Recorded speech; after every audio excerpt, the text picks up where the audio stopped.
Yo, what's good, everybody? It's your boy George Michael Perez, aka GMike, and y'all already know what it is, baby. Back with another episode of the G Perspective, and this episode we're having a little twist. We're doing a joint episode with another podcast, well, other two podcasts. One On Guard podcast with host Nick Wilkins and Titus Cleveland, and the other podcast is Sports Vibes Podcast with the host Richard Moss. We get into straight NBA talk, a lot of dope topics, a lot of dope questions that fans would love to be eager to listen to, and all that good stuff. Before we get into it, follow me on all my socials. On Twitter at George Mike Perez, Instagram, TikTok, and YouTube at GMike Media _. And then the podcast, the audio version itself, is available on all podcast platforms under the G Perspective, and on YouTube and Rumble as well. So let's get it. What's happening, y'all? Today will be our first collab episode with the OG podcast. We got co-host Nick Wilkins, that is me. We got Titus J. Cleveland, and we got the G Perspective with my boy GMike Perez. Yo. What's good, George? What's goody? What's goody? We got the man, the myth, the legend, Dickie Moss in the cut. Sports Vibes Podcast. What is up, y'all? What's good with you, man? What's good, man? What's good, dog? You already know, another day, another dollar. That's a Yes, fact. sir. Yes, sir. It's so good to see y'all, man. I'm so happy to see you guys. Right? It's been a minute. dog. It's been a little minute. It really has, bro. It's A good to lot be of with my things- boys. Yes, sir. A lot of things have happened in the sports It's- world since like you then. said, it's good vibes, and 100%. Oh, that's a 100%. fact. Especially in the Always got NBA, good too, man. Mm. Crazy. Yeah, NBA, NFL, everything, man. You Wait, saw you- D-Hop to the Titans. I know You we saw didn't that, discuss right? that at all, but I just saw that. I want I have, to. Yeah. I have a Damn. question. I have a question, you guys. What does NBA stand for? This Oh, okay. My bad. You know what I'm saying? My I feel fault. like putting that Jeopardy theme song after that question. Yo, and Dickie already on his vibes as of right now. Yes, Always, sir. man. Yes, sir. Always. The menace himself. Oh my Oh, gosh. man. But yes, D-Hop signed with the Titans. That was different. I was hoping he would go to a contender, but here we are. But we are going to be talking about mainly the NBA in this podcast. So let's get right to it. I'm going to go to my man Titus first. Your prediction me? for I go rookie last. of the year. All all right. right, don't tell me you go first. Woo. Yeah. Oh, he, bro, he go whoa. last. So- Okay. so- I like Some that initiative. hostility. I like that Some initiative, man. hostility right off the Yeah. top. Whoa. All right. All right. I feel like We'll I'm in go 8 to Mile. dog. George. The hostility. We'll go to George then, I guess. George, Yeah. what's your prediction for rookie of the year? And give me your steal of the draft. First of all, I want to say thank you guys for inviting me on the podcast, and I've been tuning into the guys' show and everything. And yo, it's great for the people out there that are looking at my podcast. Go check out the On Guard podcast on YouTube and Apple Podcasts and Spotify as well. The great insight on NBA talk and all that. Go check it out for sure. For sure. Oh man, I appreciate that, man. Yeah, Appreciate that shout out. Appreciate the Of course, tag. of course. My NBA Rookie of the Year, man, it's honestly up for grabs for me with two people. One is going to be Scoot Henderson of the Portland Trailblazers, and then Chet Holmgren that's coming back. He didn't play his first year in the NBA, so it makes him a quote-unquote rookie this Right. year with the Oklahoma City Thunder. And the reason I say those two and not Victor Wembanyama, man, I got this like big feeling in my gut that he's gonna be super injury prone, man. And it sucks to say because I don't want to see any NBA player get injured. You want to see everybody healthy. You want to see the top-notch players in the NBA going at it head to head every night. But I just feel like Victor is gonna be on that road. We're saying that I think it's gonna be up for grabs with these two. Scoot, bro, great, tremendous ball player. He can facilitate. He can drive in. He is not scared. He definitely has that Kobe mentality, even though we haven't seen it yet because there's not a lot of media insight on him so far. But I think as we see the season go on and him progressing throughout the Portland Trail Blazers, especially if Damian Lillard is out of there and he gets to be the number one player on that team, I think he's going to be like the top runner for Rookie of the Year. Like I said, great facilitator. He's not scared to go to the basket. He can shoot. He can play defense. I think he's a great all-around ball player. When it comes to Chet, I think he could be a great big man in the NBA. The only thing with him is just like the same similarities with Victor. He's just tall, lanky, and he needs to put on a little muscle, in my opinion. He might say otherwise, and other people might say otherwise, but I think that you got to have the physicality to play in the NBA. If you're not as strong as these other players, you might get pushed around. You might get uncomfortable with certain shots that you're comfortable with, and it's going to throw off your game. So my number one would be Scoot for sure. And steal of the draft, I got to go with Emon Bates, man. I feel like he dropped. Imani Bates, baby. Yeah, I think he dropped Good too pick. low in the draft. The Cleveland Cavaliers noticed that, and they picked him right up. He has a great three-pointer. In the Summer League, he was a little off and on this, here and there, but I think he has a great shot. His confidence will never leave. I saw in the first game that he went like 0 for 4, and next thing you know, he made 3 in a row. I think that's going to help him throughout the NBA season and help the Cavaliers with their shooting, because that was one thing that they were really missing from. They had obviously Donovan Mitchell and Darius Garland that can shoot, but there's other players on the team that weren't really shooting like that. So I think that was the steal of the draft for me. That's not a bad pick. Imani Bates, man. That's a great pick. Can't argue with that. Dickie, you are up next. Rookie of the Year, and your steal. Go.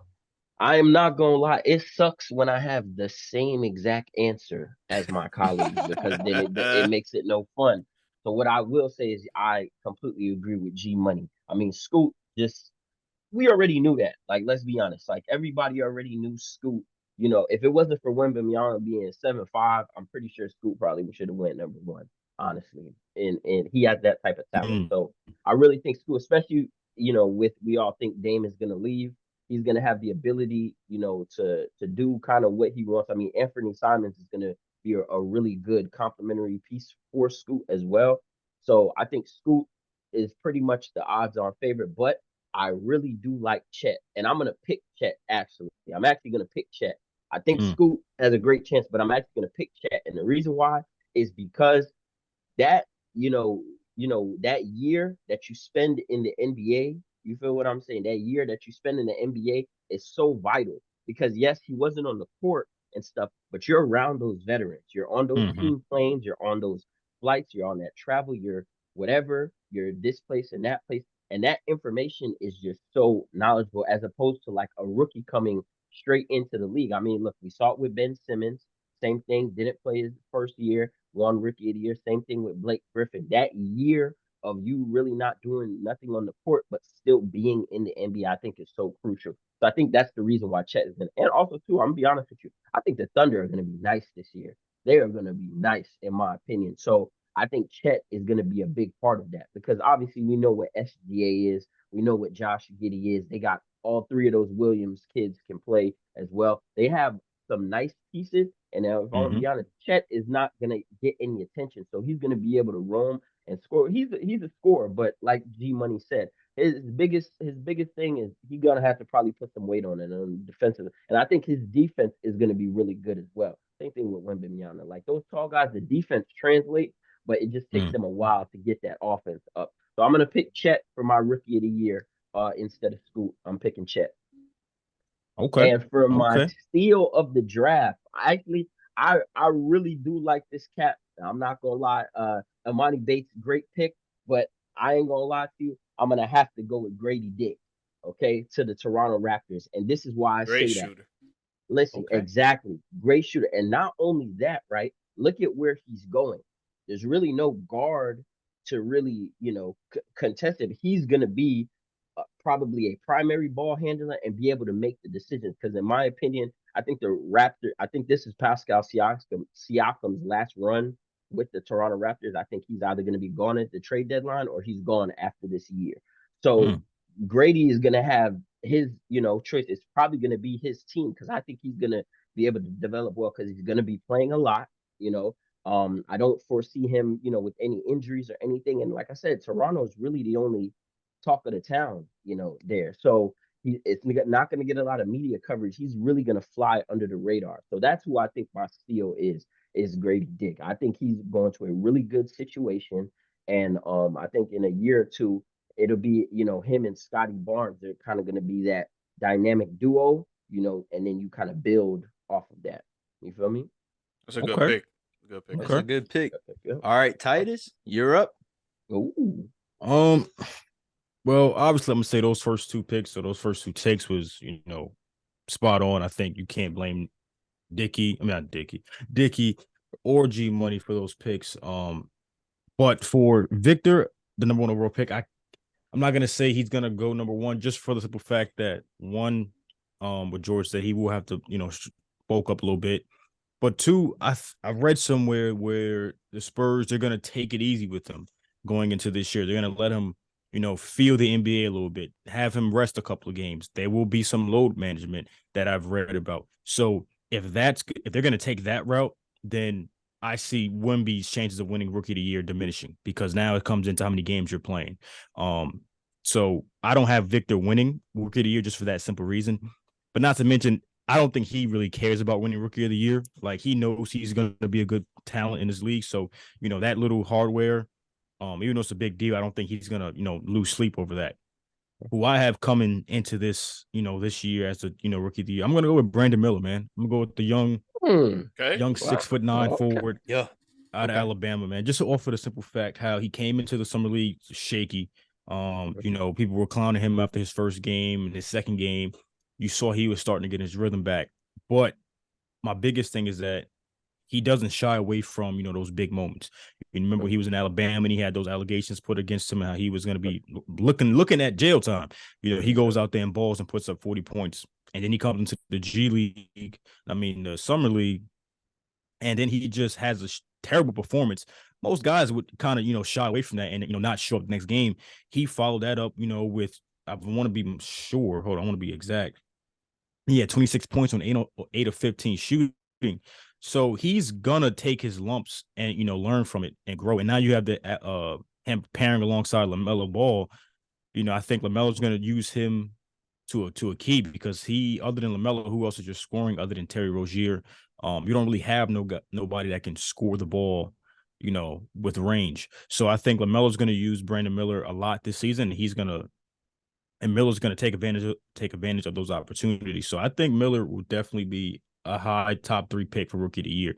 Now, for my sleeper pick, I like Imani Bates, just because I've been rooting for the young man since he was in Michigan. But I'm gonna go with a young man by the name of Keontae George on the Utah Jazz, man.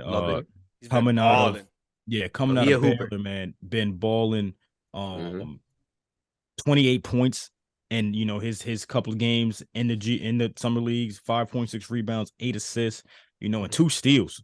The reason what I liked about his game is the fact he is a quote unquote dog, man. He's gonna attack you. He's gonna play defense both sides of the ball. He can shoot the ball really well from 3. Makes good decisions when he has the ball in his hands.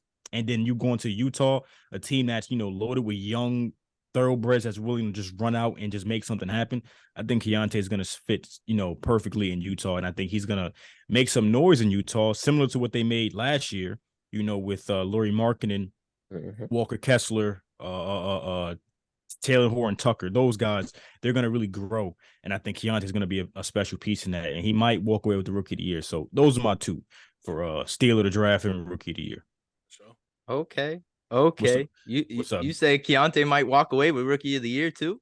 Yeah, man. It's I wouldn't be surprised just because. That's tough. I seen how well Utah got off to their start last year, and then they kind of hit that rough patch where they kind of went from that top 3 seed and they just dropped down to I think 11 or something like that. And I think adding Keontae, a solid point guard to be exact, can keep the teams confidence, keep their rhythm, keep their momentum at a certain pace. So yeah, man, I definitely think Keontae could be a top 3. You raising your hand, bro. Just go right here, dog. I'm not a teacher, bro. Because obviously, again, this is not my pod. I just want to make sure. You good, man? It's a collab pod. Your name on it. Okay. Listen. Nah, you good, brother. Wait, two things I just want to ask Titus real quick. First off, with the Utah thing, how Utah did start off so good last year and then they fizzled off. In my opinion, I think that was an upper management decision because if you Mm, look, if they were to finish so high, they don't have those picks because right. the picks are protected. So I think they tanked on purpose because they knew, let's be honest, last year Utah did not have a championship roster, even though they were playing some would say to Seemingly that well. level, but But you think they obviously they tanked didn't on have purpose? not necessarily tanked on purpose, G Money, but what it is that if they were to finish so hot, because remember they have so many picks from the Clippers, was it Houston, Oklahoma City? You know, when It's they did a all of bunch of that stuff, teams. they Yeah, have yeah, yeah. Mhm. yeah, a bunch of teams. A lot of them are protected. So if they finish whatever it is higher, if I'm not mistaken, they don't get as Those many picks. picks. Yeah, Yeah, yeah, yeah. exactly. So I don't think they tanked on purpose, but I think the organization did say, hey, look, we're not in championship contender, and that draft capital is way more important to us than making the playoffs and possibly, Right. doing something. Yeah. In my I, opinion, I I think they made an executive decision on that. I just Mm, the reason I asked the question is because I think after the first 20, 25 games, they were top 3 in the West. Yes, yeah, right. So I Mhm. maybe know. the second half they're like, yo, tone it down. Yeah, exactly. I'm just being honest with you. I've Yeah. heard. I know you're not wrong, Dick. I definitely heard conversations about that. Mm-hmm. I think it was on JJ Redick's podcast. So don't quote Yeah. me on that, but I did hear certain things about how the Utah Jazz just automatically just stopped being a top 5 team because Yeah. they were Facts. gonna be one of those teams or not they were gonna be they were looking like one of those teams like Sacramento, a young team that are gonna Yes. come out of nowhere and just kind Hmm. of make some noise. At least Exactly. playing. Yeah. Yeah, at least playing right. And I Yeah. think as Exactly. well they just accumulated all those draft picks from Minnesota, from Mm-hmm. Cleveland. I think Yeah. giving away Donovan Mitchell and Rudy Gobert, they got a lot of. So I get it. Yeah, you probably didn't want to lose some of those draft picks Of by course. playing well with a mediocre team. So that's just even going to add to Keontae's point when he gets there. Now you got guys that were seemingly good last year. They kind of just, to Dickie's point, put their foot off the gas pedal a little bit. So now Mm-hmm. that they got someone who can, run the floor, run that offense. I think Yeah. they may go all out this year. Make some noise happen. We shall see. And I want to say on the Brandon Miller thing, I really do like that pick. But my reservation with that is Mm. because LaMelo just inked his max deal. You know what I'm Mm-hmm. saying? His rookie max extension. Let's be honest. That's LaMelo's team. Now, in my opinion, Miller has the ability, the size, and the game to come in and very quickly be the Hornets' best player. How is LaMelo gonna take that? Because I know he wants to win, and if I'm not mistaken, I think there is a chance that he might miss like the beginning of the season because of the injury, stuff like that. He might miss like the Mm. first 10 to 15 games or something like that. But like I said, Miller can come in and really quickly be the best player on the Hornets. Do you think LaMelo will fight that? Because I think they would be great in the pick and roll, in my opinion. But how is LaMelo going to take? And I don't think, to me, I don't think I've seen it from LaMelo where he has necessarily the maturity and he hasn't been in the league long enough to really have that type of mindset where, he's like, you know what, this guy could really help me. You know what I'm saying? And I don't want to be disrespectful to LaMelo. I love him, man. I love his game. But Mm. he's still, to me, he thinks he's that guy. He knows he's that guy. So if somebody else comes in and it's kind of like, you feel me, like how is that going to favor? So Mm-hmm. that would be my only reservation. And then also too with Miller on his side, it's like, damn, does he want to step on LaMelo's toes and stuff like that? He's a rookie. You know what I'm saying? You know how rookies are. Hey, I'm a rookie. I'm just trying to get it how I live in this league or whatever. But, you never know. So that would be my only reservation. To that, you say what? To that, I say this is where good veteran presence comes Yeah. into effect. Because if you have a good veteran presence on your team, they know when to put certain things like that to bed, like whose team is this or who's the number one player. Like, yo, bump all that. Y'all good talents together, y'all play well together, act like it. Because if y'all try to play like y'all, oh, you shoot, I shoot, now you like y'all gonna make it, they're gonna make the team worse overall. Mhm. So I think even though LaMelo got this extension, I think he's in no position to make demands as far as whose team this is because he has not done a damn thing in the league other than make a little flashy couple of long full court passes other than that, what have you done to really claim ownership of your team? I don't see it. So I think Brandon Miller has every right to come in there and say, yo, respectfully, I'm going to, you have some experience. I'm going to go for you, but there are going to be times where I might take over, or I might ask you to pass me the ball because I felt like I had a good look. And LaMelo shouldn't take that as, disrespect or him stepping on his shoes. And that's the thing with LaMelo. Like I say this all the time, immaturity. How you make a good question. How will he take that? How will he handle that in the locker room? Because I've seen behind the scenes of LaMelo how he acts in the locker room, and he's a clown, bro. Like LaMelo is a clown. I'm being serious. So how does he act when someone's stepping to him? Alpha male against alpha male. How will he take that? Will he alienate him completely on the court? I don't know. So that's real. Now LaMelo's really about to be tested. You got your money, then let's see what you could do. I agree, my boy. Nick, what are your answers, dog? What are your answers? I forgot Mr. Host. All right. I forgot we left you last. So, yeah, I'm ready now. Scoot Henderson, I got for Rookie of the Year. I know it's nothing original based on y'all answers, but I liked y'all answers, and I'm gonna go with Scoot just because going off of what Titus said, I do think Wemby's gonna have a difficult time staying on the floor for long periods of time with load management. And you got to know he's only 225 pounds at 7'4", 7'5", whatever he is. It's only 225 pounds. It's crazy, man. That's crazy. It's not a lot of pounds, bro. No, man. No, 7'5", dude. No. I'm like, I'm 220. I'm 5'10". Exactly. I'm 210 and I'm like 5'11".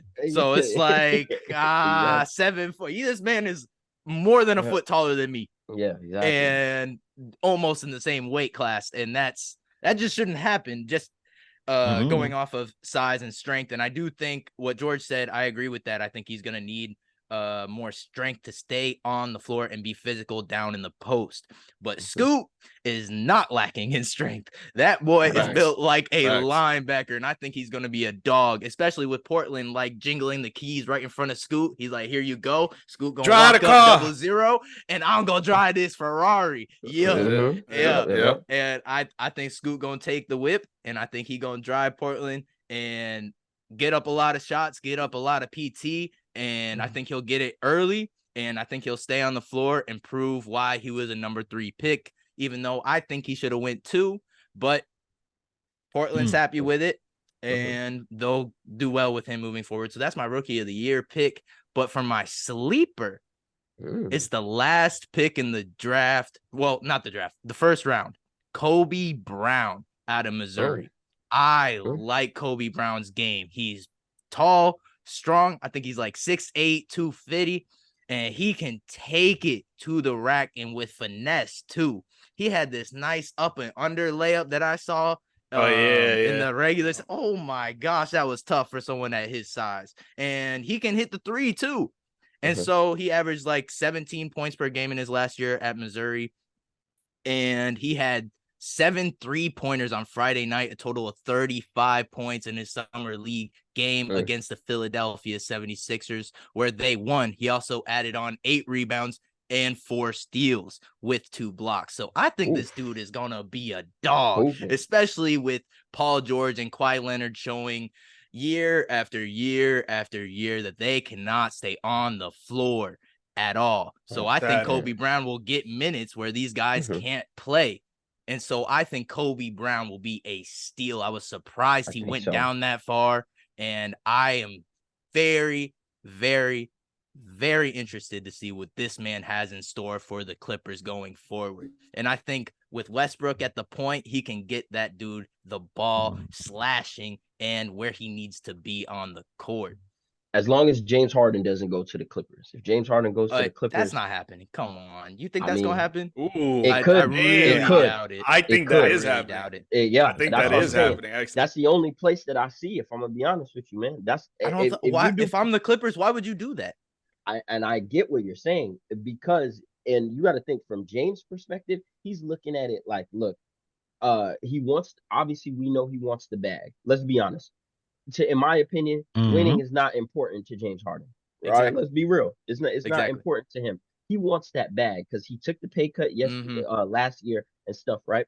If you look at it, the Clippers are the only one that could really do it. And I think James is also looking, not only will they give him the bag, if you look at it in a year, Kawhi and PG both have player options. They can both walk. You feel me? So Harden is really going to be the only attraction. They're moving into a new stadium. They have the richest owner in the NBA. Doesn't mind spending money, as you can see. So I think that's how James is looking at it. He's from LA.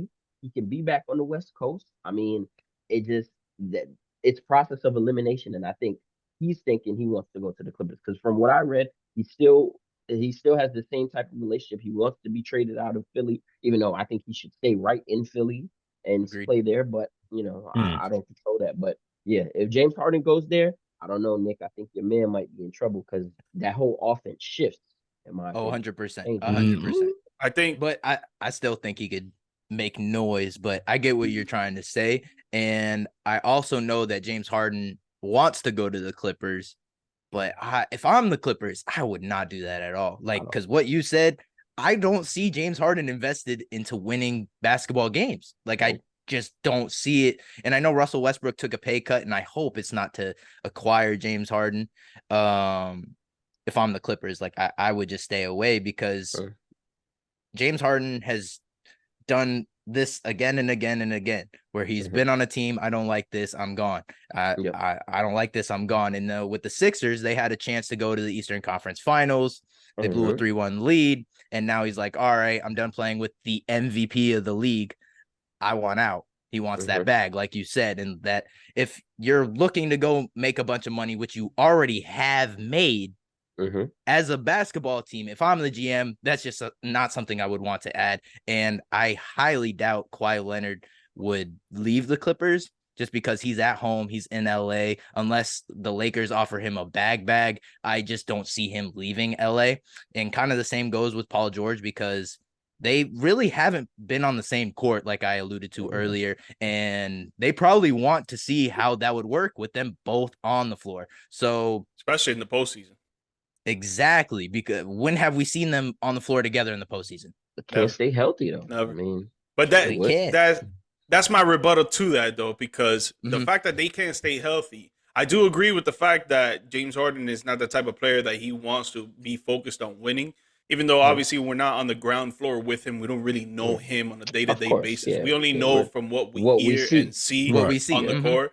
But I do agree that I don't think that he's that type of player. I think he wants to go more for the money. And that's why he opted in and now is looking for a trade. But I think for the Clippers, it could work because James Harden has never had a young, tough coach like Ty Lue. Like, he's had Doc Rivers, he had Mike D'Antoni, and he had these other coaches that they were all old and like fixated on like 1 to 2 types of playing basketball. Ty Lue, he's a great coach adjuster in game, so he could adjust things around to whoever's on the court, Russ, Harden, PG, Kawhi, whoever. I think that's going to help him out in playing better with the team overall. And then when it comes to the injuries, if Kawhi's out and it's only PG and Russ, but you got Harden on the floor too, that's still a top contending team right there. And even if you flip it around, if PG's out and it's only Kawhi, Russ, and Harden, that's a top contending team right there. And then the worst thing, if PG and Kawhi are out, you got Russ and Harden that they have proven that they can take a team to the playoffs and get to like the second round. Maybe with this type of coach, Ty Lue, NBA champion, NBA champion coach as well, he has the mentality of flipping this thing around, and he can maybe flip James Harden around. That's what the only reasons why I think it would work. But I do agree that Harden is not, his mind's not set on winning like that. I think it's more set on making money. And I love what you said, G Money. My only pushback on that would be, in order to get James Harden, in my opinion, you would probably have to give up some of your depth. Because the Clippers, I think the Clippers would be very top heavy because you probably have to give up Powell and probably Terrence Mann. And those are just the 2 players off the top of my head that you're probably Shamit's not there no more. He's in he's Shamit's in Phoenix. Suns. He was with the Suns. He hasn't signed there. He signed somewhere else. Yeah, so those are the 2 players. Was it Houston? I think Shaman, it's I don't Washington. know. Let me see. No, I'll find I out. think Shaman is still in Phoenix, but I think Think he so? just let him know. He's like, yo, if I'm not starting, trade me. I think this is like Oh, dropped last week or something like that. okay. Yeah, in fact. So you would have to give up some of your depth if you are the Clippers. And then, like you said, for the injury concerns, if both of them are out, you know what I'm saying? And let's be honest, James Harden has a little bit of a injury history as well if he's out. So it's like if the Clippers do that, to me, it's just such a big risk and gamble. And if I'm be Mm-hmm. honest with you, Mm-hmm. I still think there are a couple teams in the Western Conference that even let's say the Clippers are at full strength, because that's a great starting five. Russ, Harden, PG, Kawhi, and Zubac. That's an amazing starting five, especially on 2K. I'm running with the Clippers if that happens. But you know what I'm saying? But the injury concern, you know what I'm saying? I'm just that would be my thing. So I don't know. Like you said, I don't know, Jordan, if Yeah, that's the best move for them. I mean that's the thing that I had as well as far as Harden making it work. The whole James Harden thing, I don't know.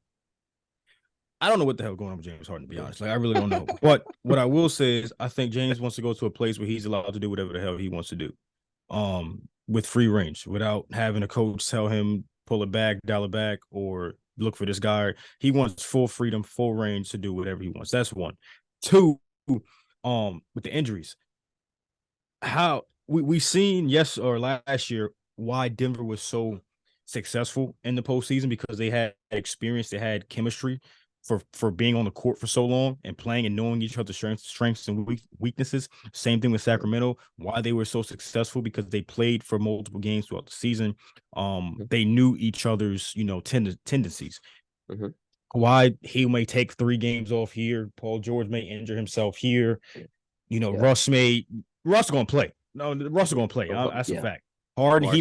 he may give you, he may miss a couple games. So when it comes down to when it really counts the most, how much experience will they have played together by the end of the season? If this trade was to happen, my biggest question is how much experience or how many games have they played in order for them to make any type of success, because it really counts on, if you're going to have those 4 guys on your team, you have to have some sort of continuity. Like, they have to know each other's strength. They have to know each other's weaknesses, what they can do, who's a number one option, who's the guy that they go to. And I think all That is that true. is too much for Harden. Like, I think all that deciding of who gets this, who gets that, I think Harden's gonna, he's not really gonna be invested fully. When it comes down to those moments when you need them to really be invested. But that's just me. But yeah, Philly, I don't know what the hell y'all doing with Harden. If I'm Daryl Morey, bro, I don't know. I really don't know. I wonder why he wants to leave Philly though. Like, you're playing against a great big MVP big that can do a pick and pop with you every fucking play of the game, and you wanna leave? And Because it's not the money. He opted in. But this what it is about though, G Money, is remember when he took the pay cut last year, it was because they had voiced to him, listen, take this pay cut, let us whatever, and then after this year, we'll take care of you. They did not offer him what he was looking for. And not only that, I read a report that James Harden's camp had reached out to Philly or whatever, like I want to say 5 days prior to when you can technically start tampering, when legal tampering starts. And they said, no, we're not going to talk to you right now, because they had, remember, Philly had got in trouble. I think they got a second round pick taken away from them and fined, if I'm not mistaken, for tampering. So they said, no, that we're not going to do it. So James Harden felt a little like, what, like you're not going to talk to me like till it's time to talk to him. So he felt a little slighted. So that's what I had read, is that James Harden, they weren't going to offer him what he thought he was going to get from the conversation they had last year, and the fact that they wouldn't talk to him until legal tampering started. So that's what I've heard. But the funny thing about what Titus said is that with all those players on the Clippers, Russell Westbrook would think he's still the best player on the team. I think that's probably your biggest hit right there. That Russell Westbrook is still going to play the way that he plays here. It's just, but I agree with what Titus says, man. I just don't think they would have enough time together on the court to really make something happen. I mean, if they all stay healthy, the sky's the limit. But just going off their track record and how they normally, go out in seasons where Kawhi might play, 55 6 games. games. Like I can't tell. So it's up in the air. But yeah, I don't know how we got on James Harden, but just talking NBA, baby. Just the talking NBA, NBA, baby. All right, moving Go ahead, on. host. Go ahead, host. All right, moving on. So the next topic is who's next to score 70 points in the NBA. We had a couple of them last year. I'm gonna start with Dickie. Who you got to score 70 points? If I'm gonna be honest with you, I think, you know what? I'm gonna go with my dog. I'm gonna go with SGA in Oklahoma City. I'm gonna go with SGA because great pick. We know SGA, an elite scorer in the NBA. My man just came off a first team All NBA season, and like I said, Oklahoma City is shaping out really nice. I really like the pieces that they have, and not only that they're young enough in order, to really grow together. Now, obviously, the only thing they don't have is like a veteran presence and stuff like that. You feel me? But I think SGA, he's just, he has one of those, like, if you really look at like the guys that can score 70, you look at the nights that they do it, again, it's usually something, they're playing whoever or whatever, and it's just one of those nights. And I think the rest of the guys in Oklahoma City, they would be so like, oh shit, bro, SGA is doing it. Hey, Josh Giddey's passing him the ball. Chet is probably kicking it back out to SGA. Just one of those type of nights. So I think SGA has the capability to do it. He has the team that'll let him rock out. His head coach, hey, do your thing, stuff like that. So I think SGA, that would be my pick. Okay. All right, not a bad one. I like that one. That's a great choice pick. For sure. I ain't gonna lie. I had SGA too. I ain't gonna lie. I didn't think anybody would pick him. I'm surprised. Yeah, I had Shea too, because I mean, he can score in a multitude of ways. Oh my gosh. If you watch his dribbling package, the way he gets to the rim, his shot, like the list goes on and on. He is a walking bucket. If you look that up in the dictionary, you will literally see a picture of him. And so I like that pick, Dickie. Yeah, exactly. And some dope IG caption. Yeah, for sure. That guy's a rapper, a low key rapper. For sure. He is. He's a rapper on a basketball court. But hey, he could hoop though. Yeah, so yeah, that's who I had. That's who I had too. And I feel like if he gets in one of those, like where he just feels it, I feel like it's just gonna keep going and going and going because he has the green light in OKC. He has the green light. Yeah. He's like Steph Curry in the Warriors. 100%. 100%. He's touching the ball every time he is on offense. Every time he's on offense, he will touch that ball and he will most likely bring it up the floor. So if he feel like he in that mode, I promise you, he gonna pull that thread. He gonna take it. He gonna keep shooting, and that's why he was my pick too. And plus, the young core of OKC looks better and better and better, and I think it'll just apply to him and make those nights more special for SGA, and he'll have higher scoring games. And that's why I had that too. Going to Titus next. Who you got? Let George go. Okay, Titus, you're last every time now. That's cool. Mine's gonna be quick. Honestly, like just thinking about it, when Moss brought up his answer, I was like, damn, that is honestly the best answer. Like I didn't even think about that when I was picking mine. But I chose Anthony Edwards, bro. And the reason I chose him, that's a good pick too. That's a great pick, bro. I was literally just about to say that, nigga. That's a good pick. Yeah, I picked a good pick. I picked him because, bro, I honestly feel, in my opinion, he's the most confident NBA player in the game. And he's a dog. Like, this guy is not scared of nobody that's in front of him. He'll shoot the three. He'll shoot a half-court shot if they let him. Like, this guy will dunk on anybody. Yo, his layup package is crazy. It's not Kyrie's layup package, but his layup package is crazy. Yeah, my answer is gonna be short, honestly, just that. But bro, I love his confidence and the fact that he's a dog. Great answer. Oh man, I like that one. Actually, I wasn't expecting Anthony Edwards. I actually really do like that one, just off of how he's been speaking lately. How he's been talking about you know, him being one of the best players in the league, that's a solid pick. I will give you that. But I'm gonna go with, you know, the light-skinned brother from St. Louis, Mr. Jason Tatum. Oh, JT. Okay. He was close. He was close too. Real close, man. Yeah, I think he dropped 61. No. Nah, his highest was 51. His highest was 51 against Charlotte. This past season. But the reason why I liked it or I chose him was because, you know, I feel like Jason Tatum is in a prove or I have to prove situation, prove now situation where he's facts. You know, he's been snubbed. I don't want to say snubbed, but he's missed the MVP trophy a couple times. He's, you know, he fell short last year against the Heat. He fell the previous year in the finals. I think he's gonna have, you know, one of these nights on one of these days, like Dickie said, it's gonna be a random night against a random team. It may be Charlotte, it may be Portland, one of these nights. Yeah. But I see Tatum being that guy where, you know, when he gets hot, man, like he can just rip off a couple like 10, 15 in a quarter off simple free throws. So I see him having a lot of success at the free throw line, not to mention him shooting the ball from the 3-point line. I think he shot 58% from 3 when he played against Charlotte that time, and he only took about 23 shots. So if he was to be like, yo, screw Jaylen Brown, screw Porzingis, screw Derek White, bro, keep feeding me the ball, and he goes and shoots the ball like 35 times, I wouldn't be surprised if he touched about 75 points in this upcoming season. So I'm going with JT on this one.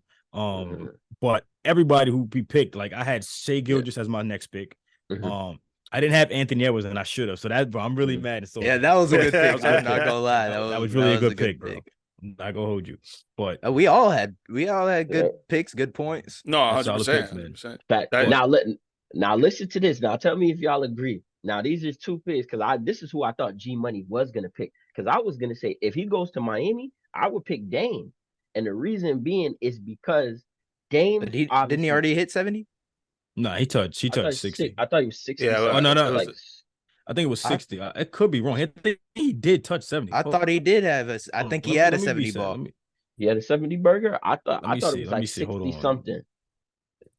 I thought it was, but the reason I was saying him was because again, he did have a 70 burger. Yeah, that's what I thought. He did have I a would 70 have picked Dame. I was gonna pick Dame if he did. He did have a 70 burger. I thought so. My bad. My fault. I couldn't remember, but I mean, I was just thinking about it like that night that Jimmy had 56. The way the Heat were like feeding him, and he was just taking. They can do the same thing for Dame, but scratch Dame. But my other pick, tell me if you rock with this one. I'm thinking. Listen, Kyle Kuzma. I think his 70. Listen, I don't think he got the flamethrower for that. Kuzma. I don't think he got the flamethrower. Listen to me. Hold on. That boy's gonna have Jordan Poole on his team. That boy gonna take more than 15 shots. You're gonna have to watch JP dribble ISO for 10 seconds before he touches that ball. Exactly. Shoot a fucking shot clock violation. Hold on. But this is the reason. This is the reason why I say that is because I get you about the JP thing, but let's be honest. I don't know if you've seen JP, but JP does not want to be in Washington. Okay, nobody wants to be in Washington. I mean, you go from a championship team to a team that not even close to making playoffs. That boy not even shaving his beard. But the Wizards gave Kuzma the money. You feel me? And not only that, there would be nobody else to combat him. Literally, everybody is gone who can put the ball in the basket. The Wizards only have JP and Kyle Kuzma. And I'm just saying maybe one of those random nights where because let's be honest, Kyle Kuzma has the ability. Now, have we ever seen it really on full display? No. You know what I'm saying? But now with him being the only person in Washington, I think it can happen. Like I said, random night against maybe the Magic or something like that. It might even do it against my Pistons. I'll be pissed. You feel me? But, you know, I think he could. Our defense is bad enough. I'm just saying. Our defense is bad enough 70, to let that 70 happen. on 50 shots or some shit like that. You know what I'm saying? Like, he just goes crazy. Like, I can see that. Before we move on to the next question, I just want to say this because I said it earlier before Titus got put into that full sale group chat. I had said it before, and I think Jordan Poole is gonna average 25, bro. I think he's gonna average 25. I think I think that's agree. easy for him. I mean, in my he opinion. has no other choice. He's going to be the number one option. Right? He has He's no other better option. average 25. I He's mean, better. You know, Nobody like, else is there to combat him. Literally look at the Wizards roster. They have nobody else. It's Honestly. kind of I sickening. mean, it's kind of sickening, but Dickie, you make a good point. There's no one to combat him. You know, either nobody. player. But there's no way in hell I see Kyle Kuzma Yeah, score 70 points. I don't think he I got. just don't He like. don't got the I- flamethrower for like- that. If they double him, it's over. Of course. Like Well, I think Kyle the type of person where like I could be wrong, but I'm just for the fuck of it. He'll have a good start, have 25 points within the first quarter and like change, or like the first 2 quarters, and then like he'll realize the defense is they're adjusting to him, double teaming him or making him catch the ball higher up on the perimeter, and he'll still shoot a dumbass shot just because he feels like he has 100%. He'll do a lot. It'll be a lot of heat checks for Kyle Kuzma trying to get to 70. That's a fact. Yeah. And So- a lot of air balls. You know, so okay. I'd have more faith in I'd have more faith in JP scoring JP 50 scoring ball, 70? 50 ball before I see Well, yeah, Kyle okay, Kuzma scoring. Just stick with your SGA pick, bro. Just Yeah. No. I'll stick. But if Bro, just wanted to if throw that Kyle out there. Kuzma scores 70, I ain't gonna lie. I think y'all owe me dinner. We all owe you. Alright? We Yo, all Y'all owe owe you, me bro. dinner. I will take you 'Cause out we to eat, flamed bro. you. I'll take you out. I- I'll take you I out to will the too. hookah lounge at Juguero. Hey, I'm not in the area, but I'll send a Zelle for the tip. And pay the waiter. Nah, I'll pay the waiter. Titus, just run to Junior's real quick. Send me one of the strawberry cheesecakes. They put it on dry ice and they send it right down the floor. I swear. They put it on dry Bro, ice. Yeah, bro they put on had dry that ice. ready. Bro Oh, had yeah. that. He's bro had he's that done it for conversation sure. too. He's done it I've for done sure. it. No, Been there that already. has happened Experience, before. yeah. That's what I'm saying. He knew I already. know He said they had it on exactly. dry They ice. put it on They dry no ice. sent it to That you. was- Hey, Yep. Takes 3 days to That's get here. fucking hilarious, man. bro. That That's is so hilarious. funny. I'm telling you. All right, Oh, before man. we completely change topics, I wanted to ask y'all, will we ever see another 80-point score, George? Do you think this will ever happen? I think it will happen. I don't know who will do it. And honestly, like just Moss bringing up the conversation about how Miami can get Dame open and get him so many shots. I think that he could be the one to do it. But then again, I don't know who would be. But I think it will happen just because of the simple fact that there's no defense being played in the NBA. No, Like it's completely not in the different regular now. season. Like Yeah. there's so many foul calls now. Yeah, that they changed it up with the no flopping tech and all this stuff, but there's still a lot of fouls being called. Like the game is completely different. Like you can't do that much contact like you would in like the early 2010s and beyond that. Like I think it's completely different now. I think it can happen. I just don't know who it will, but I feel like we will see that 100%.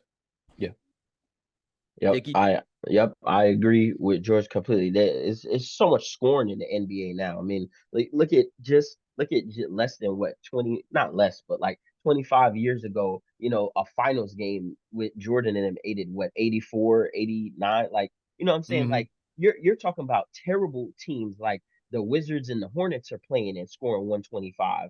You know what I'm saying? Facts, So the scoring has just increased so much. So yeah, I think we'll do it. And you want me to tell you who I think will probably have the best chance to score 80? Now I know we just had the 70 talk. Go for it. 80. I'm gonna go with Luka.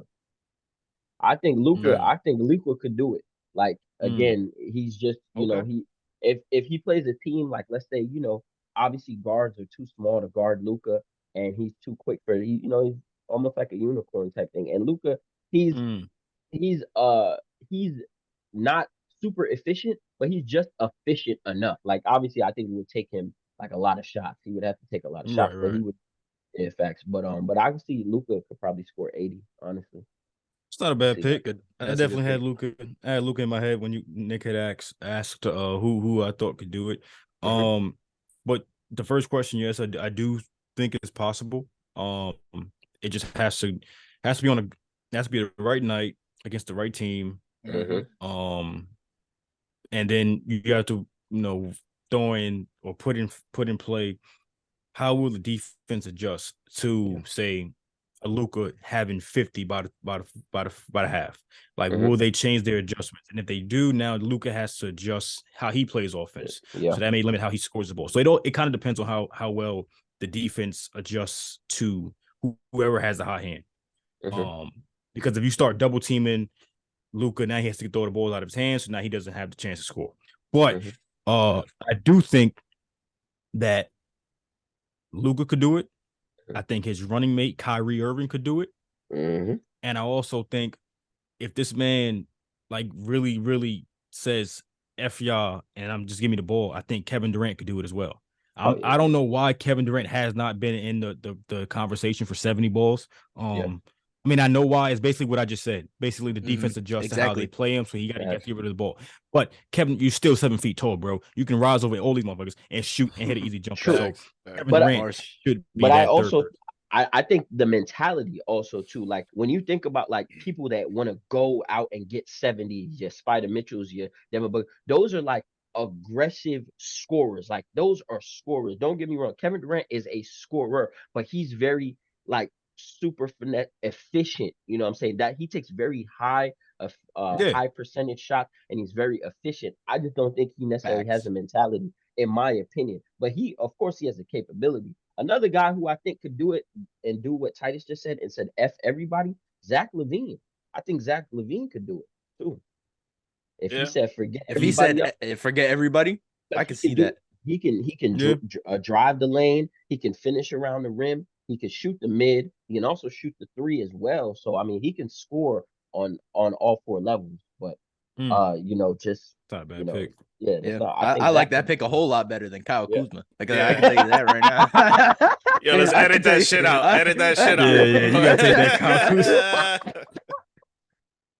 Bro, I'm gonna be rooting for Kyle every fucking game, bro. I'm watching every Wizards game. I bet now. Well, don't get me wrong. I like and Alfonso be there together.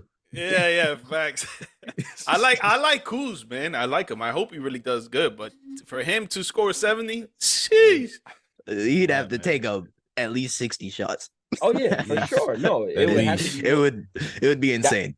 That's what I'm saying. It has to be one of those games where it's like, no, but like, for example, like one of those games right before the All-Star break where it's like, oh, we're just cruising into the All-Star weekend. Everybody has their vacation plans already, or maybe you're out of contention already, or a team has already made the playoffs. They sit their player. Like, it has to be one of those type of situations, obviously. Kyle Kuzma is not doing that regularly. Like, I'm not saying he's doing that regularly, but just I mean, I would hope you weren't saying that, but yeah, of course, of course. To say it once is a little outlandish, but we will see. Hey, I got 82 games, bro. I got 82 games. I'll take the under on that shit. I'm right. Yeah. I'm right with George for sure with that one. But I agree with y'all. I think the way the game has been played over the course of the past 5 seasons, it's just been more and more and more offensive. They push offense. That's what they feel as if the fans want to see, even though a lot of people have pushed back and said, bring hand checking back, bring defensive back. But that's not the direction the NBA is going in, and we're going to have to accept it. This is a different ball. It's a different ball game. And so offense is what's being pushed, and that's the product we're going to get. And so, I think 80 ball could happen. It could happen next season for all I know. I mean, 2 70-point games in one season, I think, happened last year. Yeah. Correct me if I'm wrong. And we haven't seen that maybe ever. So man. I mean, shows you where the game has gone, bro. Exactly. And since hand checking has been taken out of the game, I mean, it's just been getting more and more and more and more and more offensive. And that's just the way the NBA is going. And so, I think it's possible. And I think, like George said, I think Dame could be one of those players. Dame could be that dude. I mean, he already hit a 70 ball. And I think if anybody gonna do it, I think it's Dame. In Miami, though, right? Not in Portland, right? Yeah, in Miami. Of course. Okay. I think either. Honestly, either. I mean, shit. Either. To be honest, he just got that. He got that fire on him, bro. He got that sniper, bro. Sniper. He got that sniper, and then people have to press. And so if they're pressing, and he feels as if he could take it to the rim, he will. It's just the way he can score on the basketball court, especially if he has other people to pass it to, and people got to worry about that Jimmy Butler on the corner. Like, it's just going to make it easier. Yeah, Dame is the second best distance shooter of all time, in my opinion. So agreed. Like, agreed. And like you said, going back to that mentality, I don't think Steph really has that aggressive, I'm going to score this amount of, like, I see Dame with more like, shoot, I could do whatever. Like, I'm going to keep shooting. If I feel it, I'm going to keep shooting. Exactly. Exactly. He's a natural scorer, bucket getter. And that's just not a mentality I see Steph Curry going into a game with. But free Dame, baby. Curry, if Steph Curry went into a game with that mentality, goodness gracious, look out for the I think Steph, before his career's over, I think he'll hit 15 threes in a game. I think he'll break Clay's record. I think he can do 15 I can see that happening. I can definitely see that happening. But moving on, I was going to say a lot of people have been very upset about All-Star Weekend over the past few years. It just keeps getting worse and worse. It seems like ever since I saw Cole Anthony dunking Tim's in the dunk contest, I've been like, what am I watching right now? Just a regular one-handed dunk, but he had Tim's on, and apparently that meant I get 50. I don't know. I don't know. Tribute to New York City, Nick. Oh, I understood the point. I understood the point, but I don't care. Like, we want to see crazy dunks. We don't want to see style on the court. Y'all are from New York. Did you enjoy that dunk? It made the dunk worse, to be honest. But like, there you go. I understood what he was trying to do. It doesn't make a good dunk. That one dude, I forgot what team he plays for. I forgot his name. But that one dude, he did a dunk, and then he grabbed the note, and he opened up the envelope, and he was showing the note. Like, that was whack as hell, too. Yeah, it's been rough. So my question to y'all is, how can we make All-Star games, All-Star Weekend in general better? We'll start off with George. What do you got? Dude, honestly, I did not have an answer for this, man, because I just simply think that there's no way of making it better, bro. Like, if we went from the most spectacular, exciting event, the slam dunk contest, to now the 3-point contest. Like, how is it that we went from the number one thing that made the NBA so freaking awesome to watch in dunks to the 3-point contest? Obviously, I know Steph changed the whole dynamic of the game and made this generation into what it is now with the 3-point shot. But it's just, man, I don't think there's anything to make it better, bro. And if I would have to choose something, maybe a one-on-one tournament with the top like 8 players in the NBA. And even then, it would have to be position by position, because you don't want a big playing against a guard. Like, it would kind of like throw it off a little bit. You want like the same type of player playing against the same type of player, you know? And even then, like, I don't even think it will make it that much more exciting, just because the players don't want to get injured, bro. You know, like in the All-Star game, for example, players don't want to get injured. They're going out there, they're just running around. They're doing it because they have to. If not, if they don't go to the All-Star game, they're gonna get fined, and it's not like a $10,000 fine either. I think it's like $100K if like they don't fucking go and shit. So like, I don't. In my opinion, I don't think there is a way to make it better. I think it. Yes, I love All-Star Weekend and all that, but it's just declining each and every year, just because it's not as exciting no more. It's not as like, oh, it's All-Star Weekend. Yeah, let's go. We get to watch this and then watch that. Like, it's not the same thing no more. And it's not only for the NBA, folks. I think it's for the NFL, the NHL, the MLB. Like, the MLB, I think, is like the best one because of the home run derby. I think everybody likes to see the home run derby when it comes to like smacking the ball out of the stadium and stuff like that. But even then, the All-Star games itself, like, All-Star game was trash. Yeah, they're just whack. They're just whack. I think in every professional sport. I feel like that was the longest All-Star game I've ever seen for baseball. I'm just being honest. Like, normally they happen a little faster. That one took way too long. I kind of shut it off. I think the 5th inning. The game ends to like the 11 o'clock, 12 o'clock in the morning. I'm like, it took y'all 5 more hours to finish 6 innings. Like, there's no incentive. It was too long. There's no incentive to play. There's no energy. There's no toughness. There's no competitiveness when it comes to these games. So, in my opinion, scratch all that shit and just keep going with the season, bro. Or give them a break in the season. Yeah, for sure. Yeah, but they do deserve a break. Yeah, facts. And I liked what you said about the 1v1 tournament, because that's what I was gonna bring up. Games up to 7, kind of like a King of the Court-esque way to play it, but game up to 7, playing 1s and 2s. I think that would help, just because how disrespectful of a sport basketball is in general.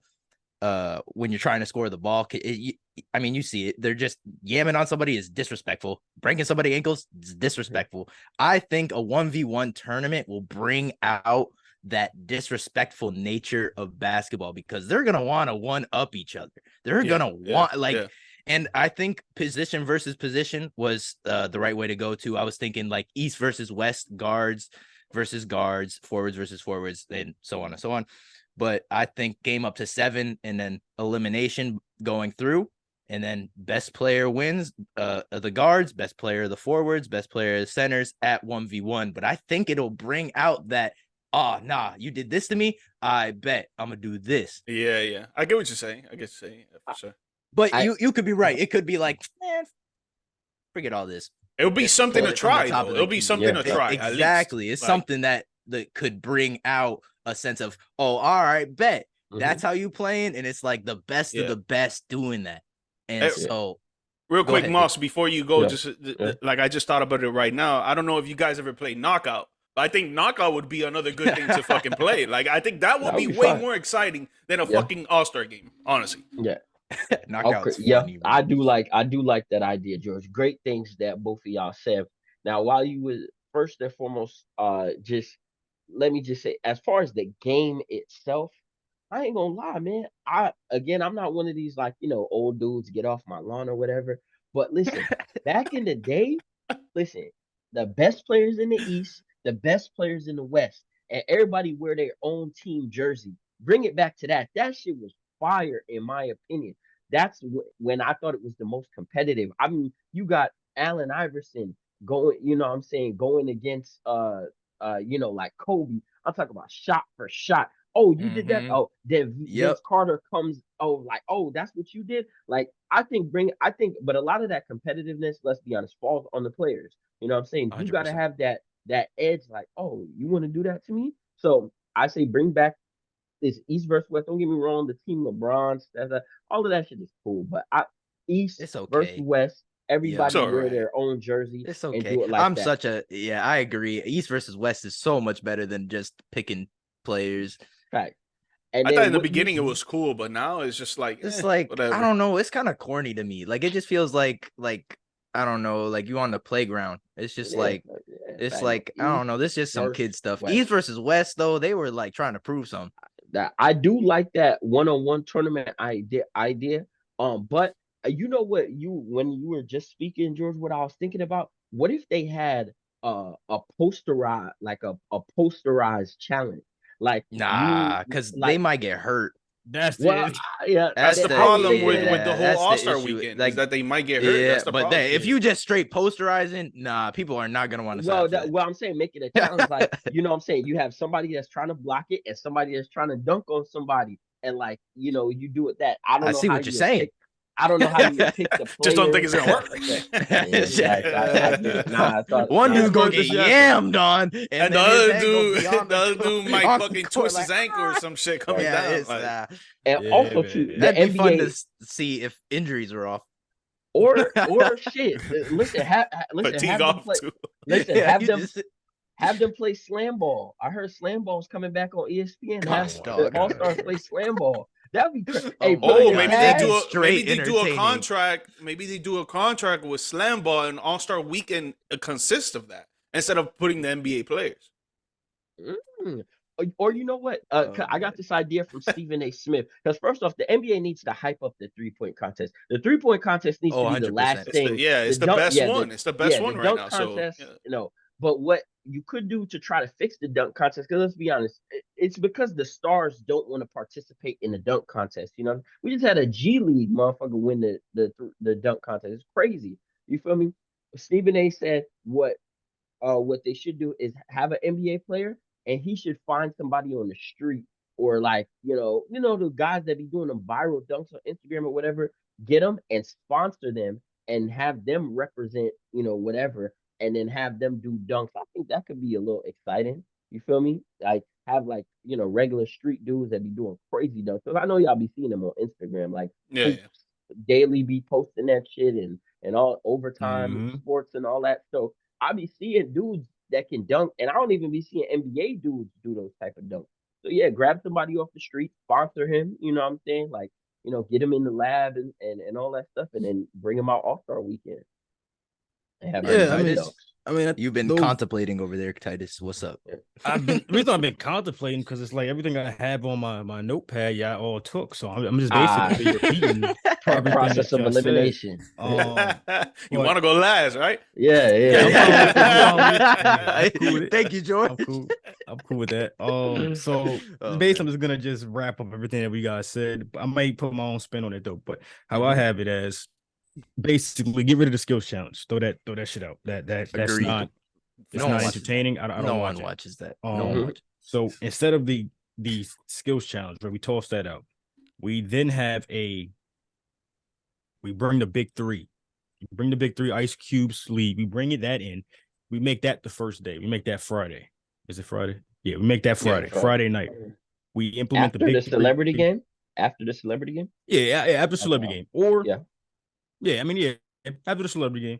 Celebrity game whack bring too, the big three.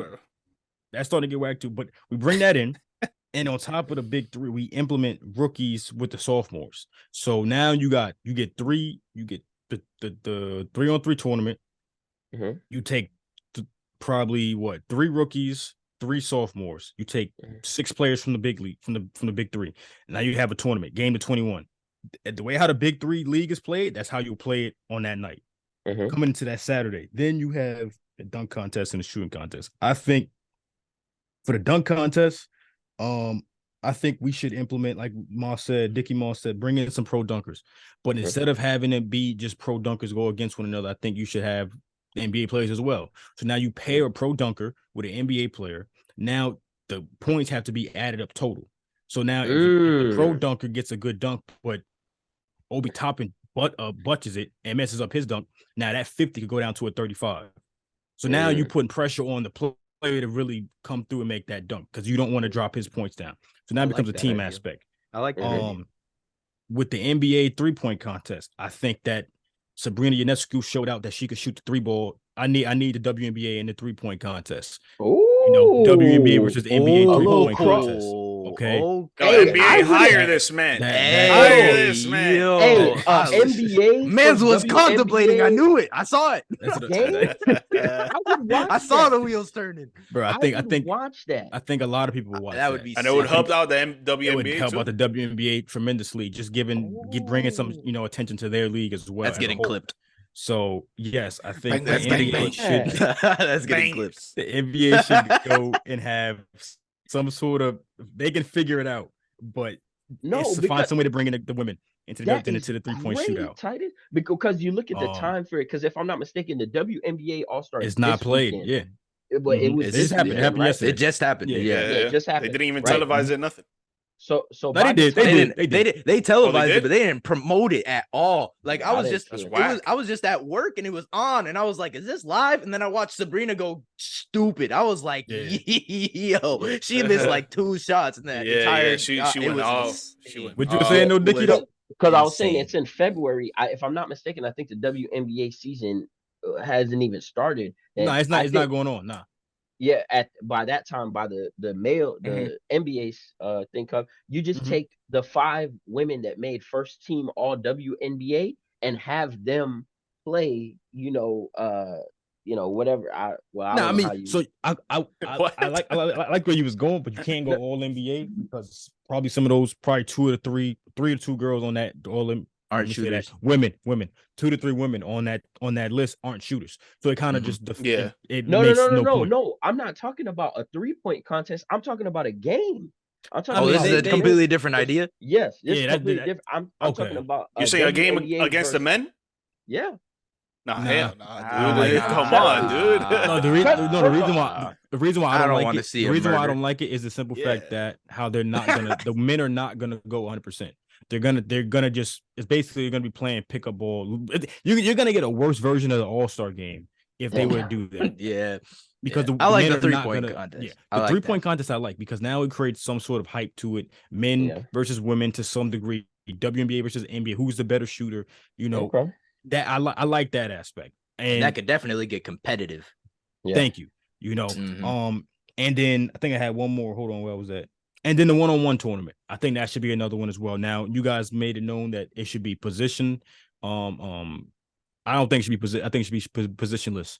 If you get Giannis and you get Isaiah Thomas, well, damn it, that's what you got. Damn it, that's what you got. Winner. That's what you got. Just have one winner. I mean, so it goes like each contestant gets three strikes, right? If you get scored on, that's a strike. Okay. So say if just like straight king of the court, basically straight king of the court, but it's positionless. So if you just next man's turn. And I know it's a lot of dudes in the NBA that got that ego to them, like, yo, you can't score on me, or exactly. That's why I think one-on-ones could be. So now it's like, bro, if you get Steph Curry and you got Joel Embiid, Steph, you're gonna have to hold your own, bro. And now we all know he ain't gonna be able to hold his own. But who knows? Let's say Steph gets knocked out. Now Giannis comes in.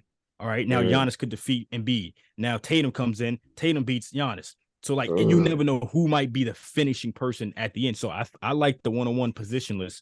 And then I think that's something you could hype up as well. You could start telling players or 8 participants who's going to be in it. I'll say 12. I'll make it 12 participants. Start having them talk about it. Start having them spread like talk shit about each other. Oh, you can't even shoot a 3. You're not even your handle. I locked you up. I gave you a crossover. Wait till the weekend. I'm gonna give you this work on the week. Like, have people build it up to that point. Bring that disrespect back. Yeah, thank you. I like that. Friendly disrespect. Because I don't want, like you said, you don't want to get, Oh, I don't think they're gonna fight on the floor, but nothing personal, just like basketball. Friendly respect.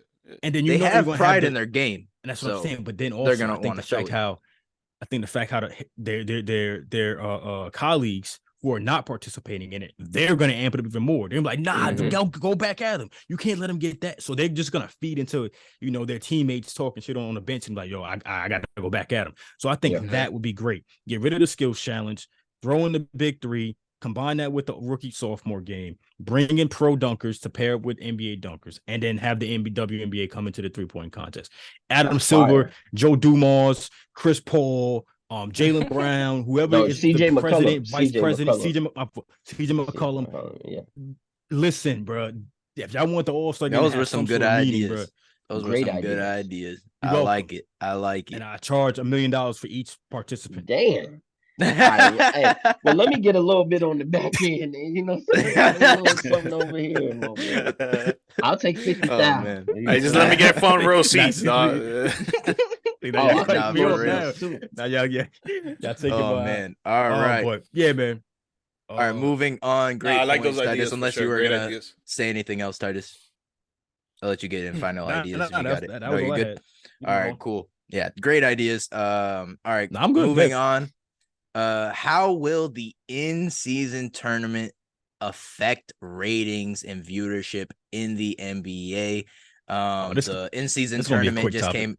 It came in. Yeah, it just came in with. What's up? No, I was just gonna say before anybody answers. Well, when you ask that question, what are the rewards of the in-season tournament? So first place gets 500,000. Second place gets 200,000. Let me pull up the chart just to make sure, because just so the fans know exactly what comes out of this in-season tournament, because some people just think that the in-season tournament is just a tournament to try to get viewership and stuff. When there's more thousands, but there to the first place. I think 250 to third to second. I could be wrong. I'm just throwing out numbers, but it's some money involved, and you get a trophy at the end. Trying to find the whack. The point is that it's not. That's Nick. You only gotta look for the numbers, bro. This is the question. 500,000. It's just money place. involved. I know that. Yeah, money goes. There's money involved, and just to put that into perspective, Gabe Vincent was on JJ Redick's podcast, and he said he only got 200,000 for making the NBA Finals. And I was like, that's not even enough, bro. I need $1 million for that. I've reached the promised land. You got I got it now. So the players on the championship team get 500,000 each. Players on the losing team at the championship game get 200,000 each. Players on the losing team of the semifinals get 100,000, and players that lost in the quarterfinals get 50,000. Okay. That is the official money making opportunities for the in-season tournament. So it's good for the players, for sure. It's good for the players. It's good for the players not on max contracts, because if you're on a max contract, do you really care? That doesn't mean nothing. But we're talking about the players that are on the bench or are not even playing. Mm-hmm. They're gonna want to go foul in those games. They gonna want to try for sure. But how do you think, George, it'll affect the viewership? I think the viewership for sure it will go up. It will increase. I don't know by how much, but I think it will go up. Maybe 1%, 2%, 5%, 10%, whatever the case is. I think it will go up just because in the middle of the season, there's not a lot of viewership compared to when it comes to the playoffs or even the end of the season to see what's up with the play-in tournament. So I think it will go up. It will help people tune in the middle of the season and be like, damn, look, this team is going against this team in the in-season tournament, and they're going to play really hard because if this team wins, each person gets 500,000. If this team gets second place, they get this much. So I think it is going to affect it in a positive way. I don't think it's going to be dramatic, but yeah, I think the viewership will increase for sure. Oh, wow. Okay. All right. Dickie? I'm the exact opposite. I honestly don't think it's gonna do anything, in my opinion, because if I'm just being realistic with you, I don't even y'all know how much I love the NBA. I'm a real NBA fan. I love the NBA, and I don't even get into full NBA mode until after the Super Bowl. Literally, the minute after the Super Bowl finishes when I get in a full NBA mode, and that's for most people. And that's why really the viewership for the NBA picks up right when the All-Star break comes, like right after All-Star until the end of the season, and obviously the postseason, is because we're in America. Football rules in America. That's number one. So, and then if I'm not mistaken, the in-season tournament is in like the beginning of December. I mean, again, it's the beginning of November through December. Yeah, through December. It's just like to me, it's just like that's like the ending of the regular season for the NFL. So yeah, kind of makes sense. For what? No, that's the beginning. It's like the middle or the beginning. It's like towards the end. It's like towards the end. It's like week 14, week 15 around there. Well, no. I thought the NFL finishes in January. Finishes in actually, January. yeah, it's like week 11, week 12. The playoffs. And then, it's more like week 12. Like I said, for me, the days for basketball are you got Christmas Day. You feel me? Love, but now even the NFL has games on Christmas Day. So it's like, damn. But Christmas Day was it for me. And then, like I said, once the All-Star break happens in February after the Super Bowl. So to me, I don't think it's going to change anything. I think this will be honestly a one and done thing. And then there's so much stuff like people we don't even care. Like nobody really knows. I don't even know all the rules, and I'm supposed to know all the rules. Like, so look at me. You feel me? Like, so it'll be one extra game to the season. It'll be if you make the championship, it'll be one extra game. If you don't make the championship, it'll be just like regular amount of games. Yeah, I do think it's kind of forced though. Like they're just forcing. Oh, it is. But from the business standpoint, what Dickie said, that's kind of the reason why I think it will increase. And I think it'll give the regular sports fan in America a reason to watch. Yeah. I like what George said. I don't think it'll be too much, but I think it will increase just because there is a reason to tune in. In the beginning of the season, there's really no reason to tune in because the games are going to happen. You'll get the updates. So many games. And it's a ridiculous amount of games that it's just hard to tune in. And so if they'll promote it enough, they could pull some viewership away from the NFL. But Dickie, like you said, I mean, that's most sports fans in America. Their eyes are still on the NFL, and they're still wondering who's gonna get through the playoffs and who's gonna make the Super Bowl. And that's kind of been the issue for the NBA gaining viewership in the beginning of the season. So I think it'll give people a reason to tune in just for that reason that you gave. I see Titus got the shades on. He's blocking out the haters. And he's about to say some crazy. I shades on my face, you can see my eye. Nah, man. I mean, me and Nick both spoke about this topic a couple of days ago, and I kind of, I'm standing on what I said, man. This ain't like Dickie said. I don't think it's gonna be around that long. But just for the simple fact, I also don't think it's not gonna gain any viewership. I think it's gonna stay the same amount of ratings as it was, the previous years. Just for the simple fact of this, if the players don't buy into it, if they're not 100% invested, if they're not gonna go, all in on this type of in-season tournament, then you're gonna get a poorly constructed, product on the floor. Like they're just gonna make it seem like it's a regular season game at the beginning of the season. They're not gonna go all in. So if I'm a viewer, why am I gonna watch that? So it really boils down to: is Jason Tatum gonna go all out? Is Russ gonna go all out? Is Kawhi not gonna miss games? Is Paul George gonna if they're not playing, I'm not watching. So it's basically like it goes back to, like you said, it's being forced. And if you're forcing them to do it, they're not going to really want to do it. So they're going to half-ass every single in-season tournament game, and I'm not going to like it. Like I said, I'm a basketball. Like, Dickie, you say you bet NBA, but I'm NBA. Like, never broke again type. I'm NBA. I love it. Okay. The NFL they just have majority of the viewerships in their hands, and they I don't watch football, but I guarantee you, if I get a whack product from that in season, I'll turn into a Detroit Lions game. Sorry, Nick. I'll watch me some who y'all quarterback? Jared Goff. I'll watch me some golf. Because like I said, if you're forcing it, it really boils down to how well the players are going to, embrace it. And if they don't embrace it, the fans are not going to do it either. So I don't think it's going to be around. This is going to be a nice one and done type thing. And then they're going to move on and try something else. And that's it, man. Like I said. But keep the playing tournament. I do like the playing tournament. I said the same thing. I like the playing tournament. I like the playing tournament. Pride kicks in when it comes to the playing tournament. Yeah. Facts, Jimmy Butler. Like that showed the plan is basically the Jimmy Butler story. What happened this past season? Who they were supposed to be great. They didn't have a great season. They fell down to a 10th seed, and Jimmy Butler's pride. It lost to Atlanta that first game, and then they was like, "Yo, we got one more chance." Miami's pride kicked in, Butler pride kicked in, and they ended up in the finals. That's what the plan was supposed to do. That was the goal of the plan. So I think the plan will stay.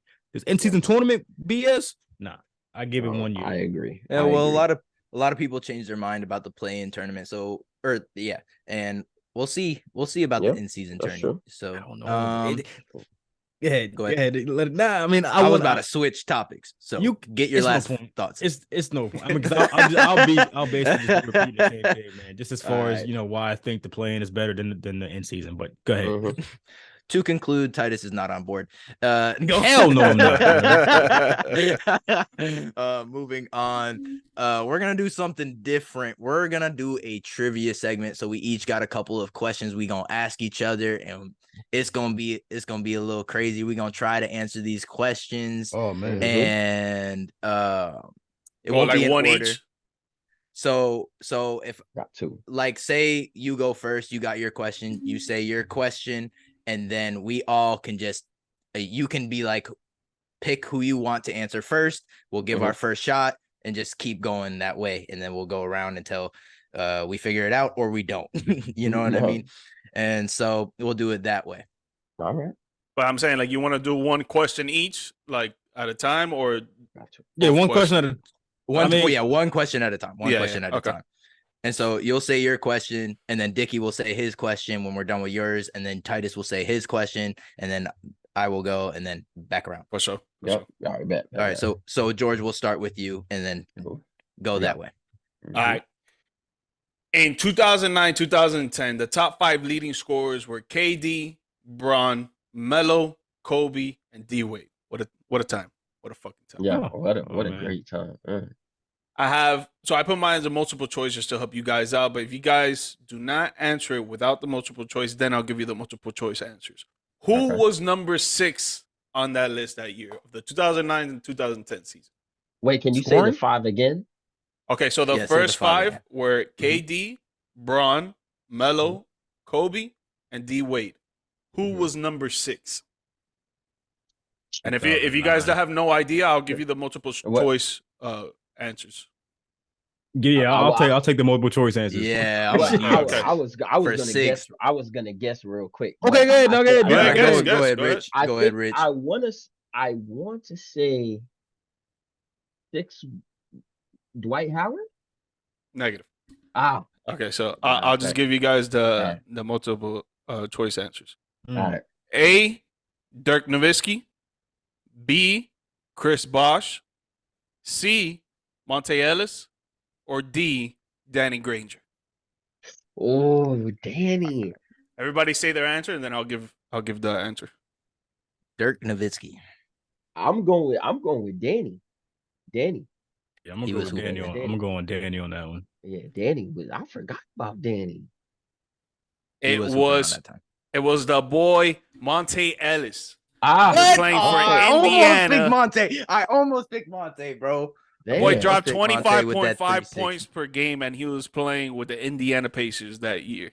I think Wasn't that was the bad. year that he got Ah, traded he off of Golden Yeah, State. that was No, when he no, left the no, We Because Believe team, right? when he left the We Believe No. team. I think that's when Steph Curry got drafted in 09. Nah, No, Steph Steph- got drafted in 07. Or Steph got Yeah, drafted in he did get 08. drafted. Okay. 07. No, So it he was got 07. drafted. It was 07. He got drafted at We Believe, and then they like So he was already shifted a couple gears. years. Hold on. I don't think Monte was a part of the We Believe. No, he was. I don't think he was a part of the We Believe because you had BD, Steven Jackson, Matt Barnes. So he was there the year after that. Harrington. So then I what? might He have was been after after the year I after. think so. It might have been Maybe after, it might have been after. Yeah, because I Well, know he was that I close. know He was he close to played. He played in the jerseys that We Believe played in, and he played in the new Golden State jerseys. Yes. So it might I have know. been like 08. It might have been the 09. year after. The right after. Yeah. Year after, Yeah. because it was because know that. remember the We Believe they beat Dirk, and Dirk won MVP that year, if I'm not mistaken, because it was Dirk's year after they had made the finals. They lost to the Heat in 06. Dirk won his MVP 07. Yeah, and That they was lost in the when first We round. Believe they lost in the first round. Yeah, so it was the year after. Yeah. No, I just And- looked it up. It says We Believe squad was Baron Davis, Steven Jackson, Monte Ellis. He was Yeah, on so that team. Monte Ellis was on For this team. real? Yeah, I wasn't. Yeah, I I don't- wasn't tripping. I knew Yeah. he was on that We Believe team. I didn't think. I didn't. That's what I thought too. I Yeah. thought he was on that Hey, team well, too. Hey, listen. I A thought so. nigga can be wrong. Okay, my bad. As long as Hey, you yeah, admit that I you're mean, it's- wrong, then it's all good. It's true. all I good. mean, you had Kyle Kuzma going for 70 balls. So, Yeah. you know, it's, If it's I okay, swear, bro. if he You does can't be it, wrong. I'm calling an impromptu podcast as soon as it happens. As soon as the game is over, And you if deserve happens, it. Wait, You do so what? deserve it. So what's Hey, the anytime bet? of the day. You'll What- deserve it. What's the bet if he doesn't do it? Like, what are you gonna do for us? I mean, I don't know what y'all want. Absolutely Y'all want- nothing. I 'Cause got- that is so Hey, listen. outlandish. y'all- I need y'all- a y'all need It's a jersey? outlandish. Y'all need some jerseys? I got Yeah, I'll jerseys. take one of those I'll shoes. take a Anything. jersey. I got What hella size? jerseys. What size you is? All right, I got hella jerseys. If you need a jersey, you feel me? Oh, man. Well, yeah, Monte Ellis, If bro. he 6. don't do it, I'll get y'all on the jersey. Nah, Let nah, him talking say shit. All right, moving on. Dickie, Yep. go ahead with your question. All right, so I'm gonna go with the easier one first because I don't think y'all gonna get my second one. So this question, right? So I get what 2 NBA players in the history what 2 NBA players both have a regular season MVP and a defensive player of the year? Michael But Jordan. hold on, no. Oh, okay, I didn't finish it. Go ahead. My bad. Yeah, That boy it's only jumped 2. the gun. Yeah, quick, facts. but It's only 2 players in the history that have I was ready to say that too. a regular season MVP and a defensive player of the year, but they do not have a finals MVP. in that Or- same year. No, not in the same year. They just have the Okay. award. So they have a regular season MVP and they have a defensive player of the year, but they don't have a finals MVP. And they got rings, but they don't have a finals MVP. Oh, they do. They have rings on top of it. Yes, they Just no both finals they, MVP. They both are champions, but no finals MVP. So MVP and defensive player of the year. Is one Yep. KG? Yes, sir. One is is KG. KG. Yes, sir. And who's the other one? Defensive and MVP.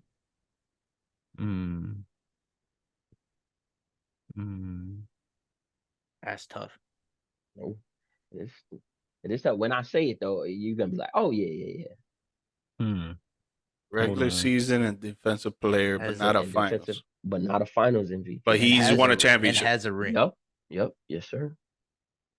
The other player, he has 2 championships. He has No 2. finals He has MVP. 2? Yep, he has 2. Mm. You know, Defensive. That's tough, bro. I was in the military.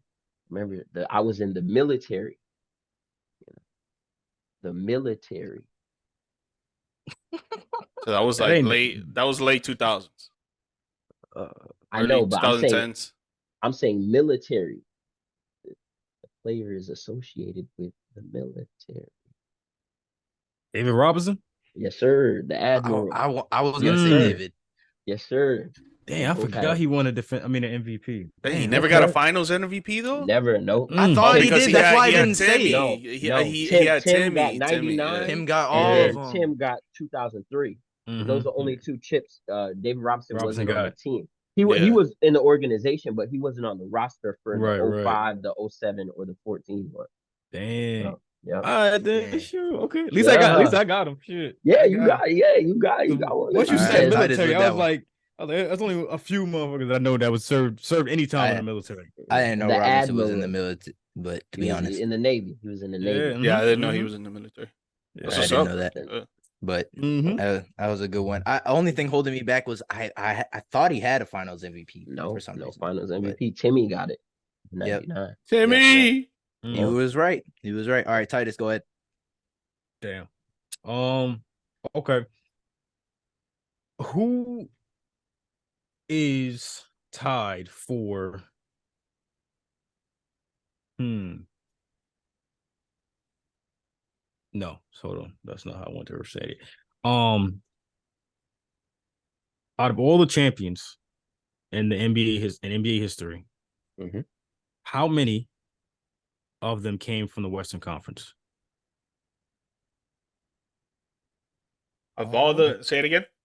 Out of all the champions, how many of them came out the West? So you're looking for like a number.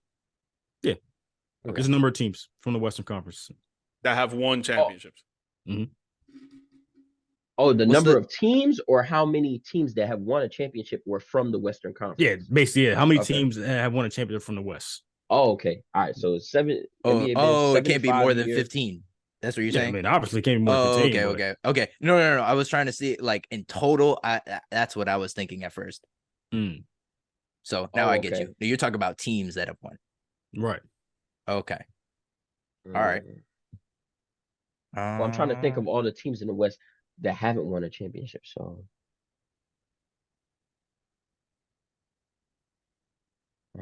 Clippers never won.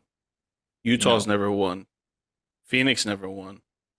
Timberwolves haven't won. Memphis has never won. New Orleans hasn't won either. I'm gonna go with 9. That haven't won. You're saying that 9 haven't won. No, that 9 have won. That have won. Have won. 9. Okay. Yeah, George says 9.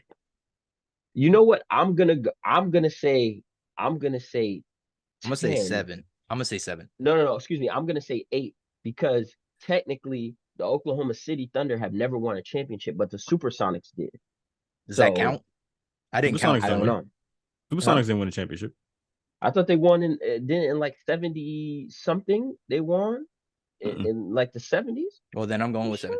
7 is my answer. I could check, but I'm not 100% sure. I don't think Seattle. I'll look real quick. Seattle's never won. No, never won. Okay. I thought Seattle won in the 70s. Okay, yeah. Then I'm gonna go with Nick. I'm gonna go with 7. 7. All right. Yeah.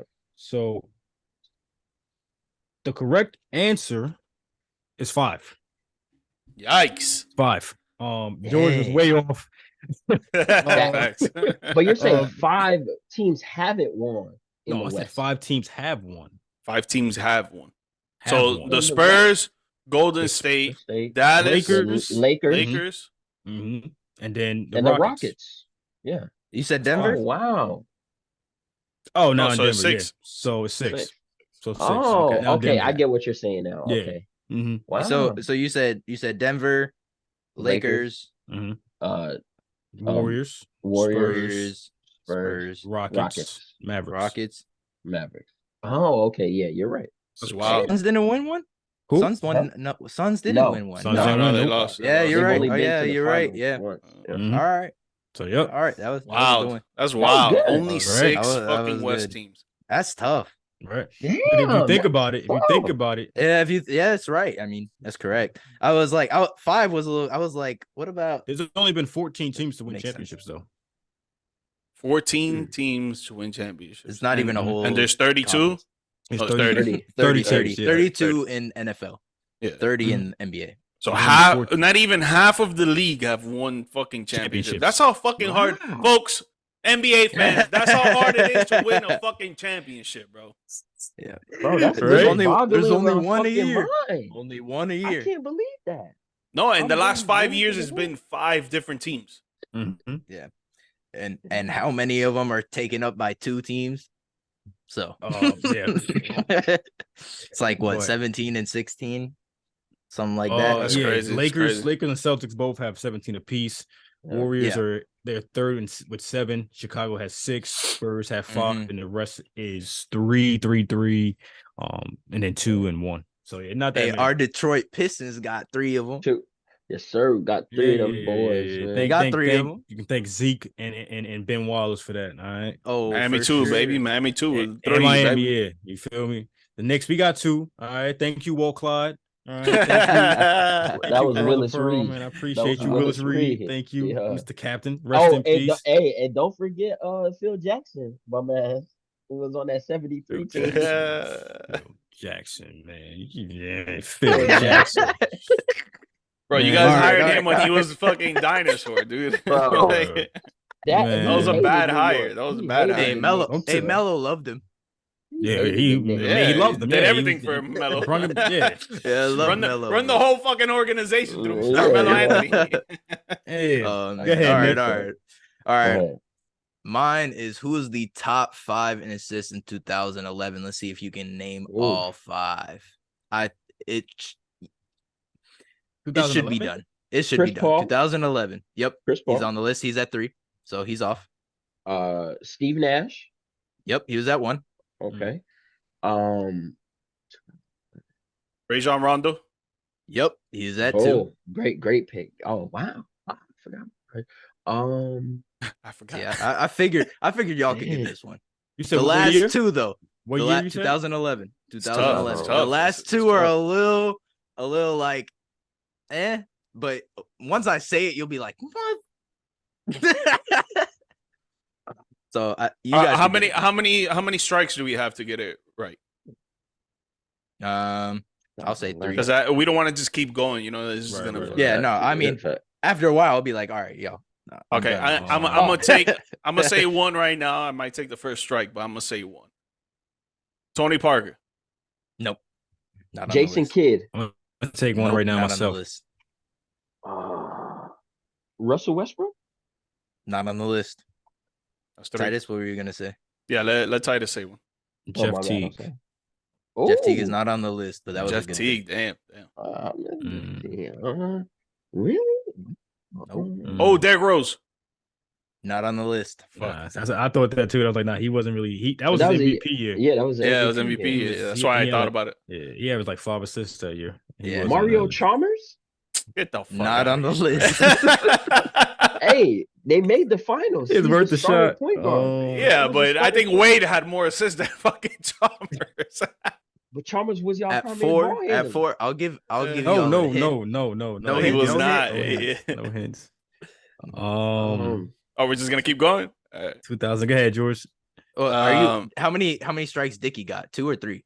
I got You got two. one. Oh, so You we're got doing two? 3 each. 3 Yeah, each. three, Okay. three, Three, three, three, Okay, three okay, strikes. 3 So I strikes. got one.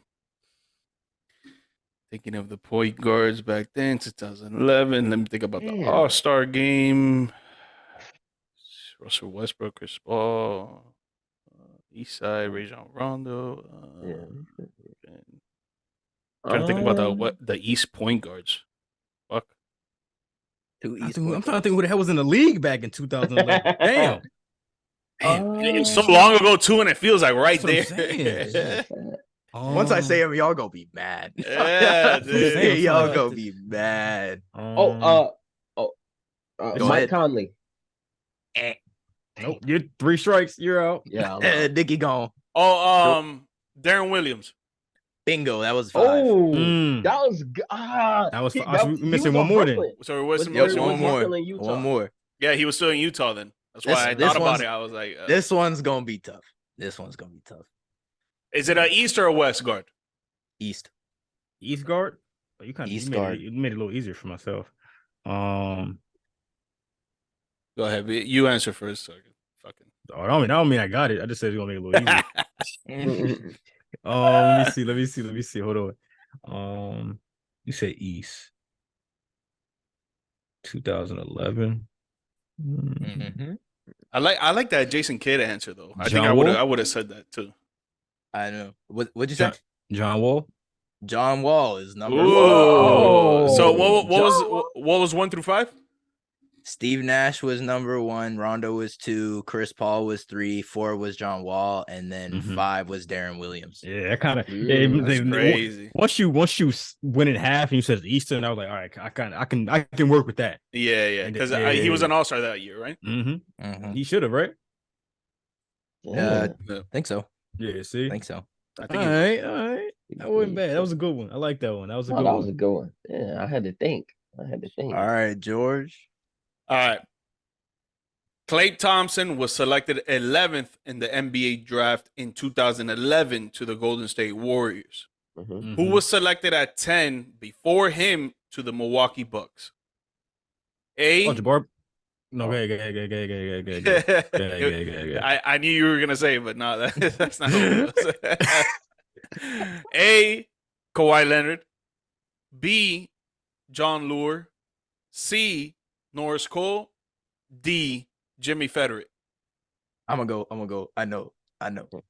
That boy Jimmy. Jimmy Yeah, Federer, Fredette. Yeah, Jimmy Jimmy Fredette. Fredette. Yeah, Jimmy Fredette. Yep. That boy's a baller, man. But you know what it is that Milwaukee Shanghai. took him instead of Klay Thompson? God damn. Wrong Damn, shooter. Shit. Hey. Wrong shooter. Nick, Exactly. bro, Wrong I don't want to hear shit. We took Dirko Milicic.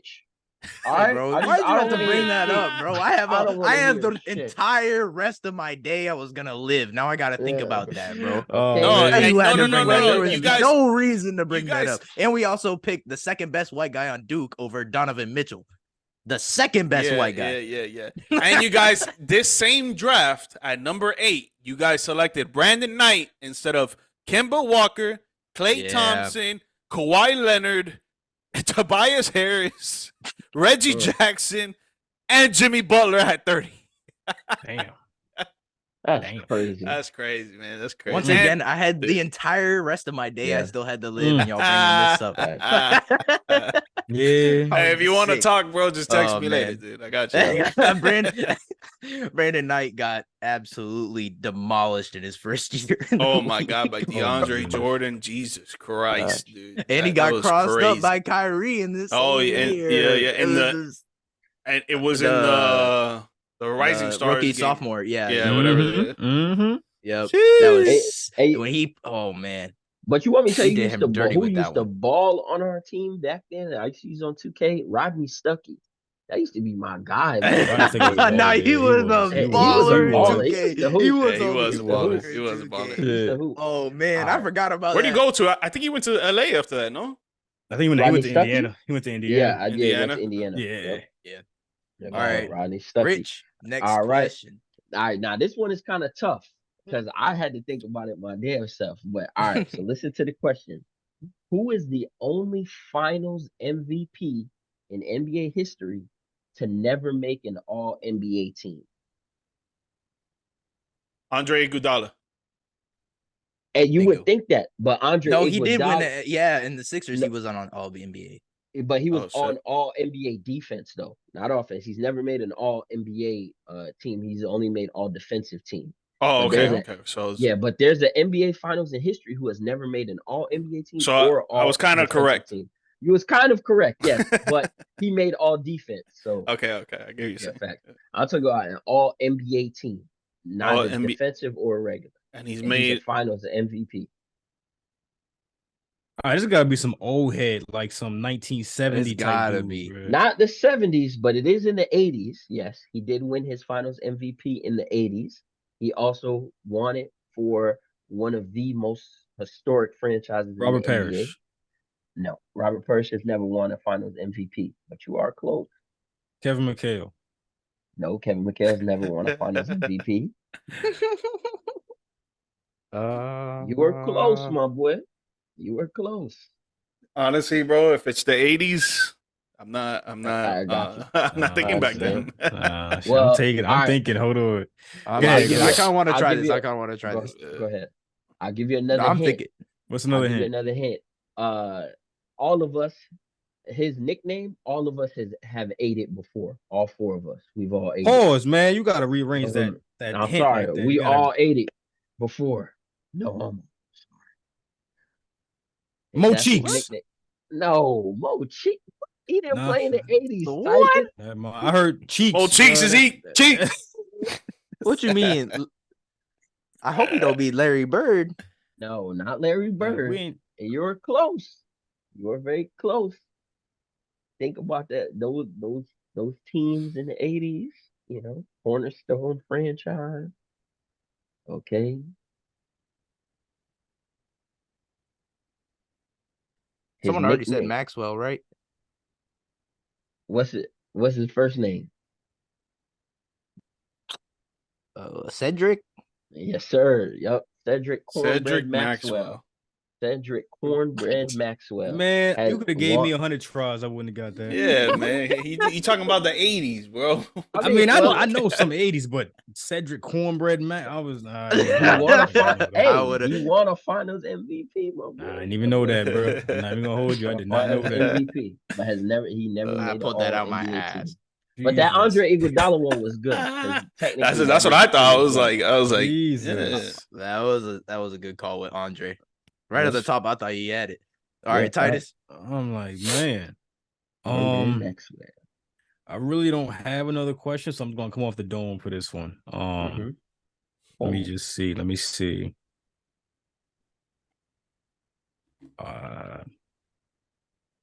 We about to go 2 hours right now. Okay. Word? Oh, damn. All right, shit, Yeah. damn. Okay. Let me we speed done up a after little this bit. segment. We done Okay. after this segment. I mean, I can go to mine while you look for a question. Yeah. Do that. I bet because I got one ready. Copy that. Go. Who has the most 60-point games since 2009? It's one Most. player and it's not James close. Harden. James Harden. Nope, he is in second. Most 60-point games? Mm-hmm. The person in first place has 5 60-point games since 2009. Second place was James Harden with 2. I'm gonna go with Damian Lillard. Bingo. Yes, sir. Dame Dollar. Dame got 5 60-point games? 5. Dollar. Damn. Free my dog, That- man. Free my dog. Jesus. Yep. That nigga can hoop. He had 3 in the 2019-2020 season, and he had 2 just last season. That nigga can hoop. Free my Hey, dog, yo. man. Dang. That boy is an Jesus. aggressive scorer. That's also why I got Yes, sir. him as if anybody gonna score 80, it's gonna be that man. That gonna be nigga that man. score. He Jeez. can Be score. him. He can Yeah. shoot. All right, Titus, wrap us up with one more question. Oh man. Ooh. Even though Okay. you did not have much time. I did not because I was I didn't think Dickie was gonna get it that quick. okay. Who was the number 1 overall pick in the year? Well, yeah, I guess in the year 2000. What year? In 2000? 2000. 2000. And how much did he average? Who was the number 1 pick in the NBA draft in Just points, 2000? not rebounding like that. Just In 2000? and how many points did he average? For one pick in 2000. Man, you talk about before I was born. Shit. Damn, 2000. I'm old as shit. God damn. I'm a youngin, bro. That boy a youngin' for real. No.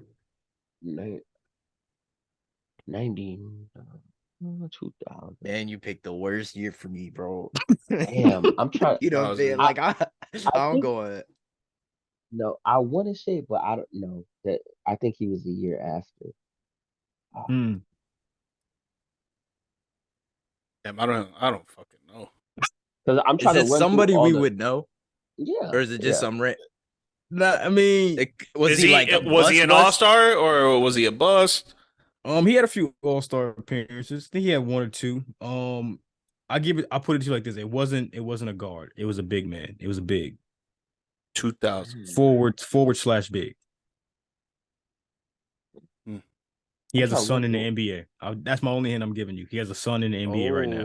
Okay, cuts it Oh, down. Kenny Martin. Oh, There you go. Kenny Oh, Martin. There you okay. go. I had to think about There it. you go. How much did he 'Cause average? Yeah. How much did he average? He Rookie averaged year? his rookie year. Rookie year. I say 18. I was about to say 18. I'm gonna I say was, 19. I was I gonna say say he 18. averaged 19. 19. Kenny Martin averaged 12 points in his rookie year. 12 What? points? 12 points in his rookie I year. mean, He did it. Rookie rookies of the don't year. really be scoring like that unless like they're giving the And keys to yeah, the that was organization. That's what I'm saying. that was before they took out hand checking too, I think. Or unless Probably, you're Paulo but Banchero, he did more damage. Like he was more of a defensive. like an enforcer Yeah. type thing. So he was just more grabbing boards. And he was like his game was more inside the paint. So he was like defensive. 7.5 rebounds, 63% from the field. 44% from the field. So he was basically an inside dude. But yeah, Kenyon Martin was the #1 overall pick in 2000. And he made it known that he was not going to be carrying nobody's bags when he was a rookie. So that's why. I love that. I love that. That was a Fuck good that. pick. Put your foot down in the beginning. Fuck that. Yeah, man. Just because I'm a It was rookie, I'm not gonna be no one's bitch. I ain't buying Fuck that. nobody's bags. Shit. You What want is donuts? it? Go get them I yourself. was gonna say Kwame Brown, but I think he was the next year. Kwame Brown was, I think, 01. Yeah, Kwame Brown was 01. Yeah. No one. Because Kwame Jordan Brown, came yeah. to And the he was West. supposed to That be was a a good fucking question. star. He's trash. Well, That was I a mean, good question. Jordan. I mean, everybody in the Kwame NBA is Brown. good. I'm not gonna take that away, but Everybody is good. When I say trash, I compare you to your contemporaries. exactly. I compare you to your Yeah. peers, not us. Obviously, Not me. we will Obviously, not fucking. Thank you. Come on. I have no chance. But They be getting butt hurt over exactly. there. Exactly. They be No, getting they really butt do. hurt. They really do. That's They why be you gotta getting correct butt hurt. yourself. You know, like that's why at some point I'm about to have I'm gonna have a little lower third and be like, we don't know shit about the NBA. We just talk about it and compare y'all to each other. yeah, facts. Though. I don't know shit. Just for real. I don't know. All shit about right. that. That's Yeah, a man. wrap.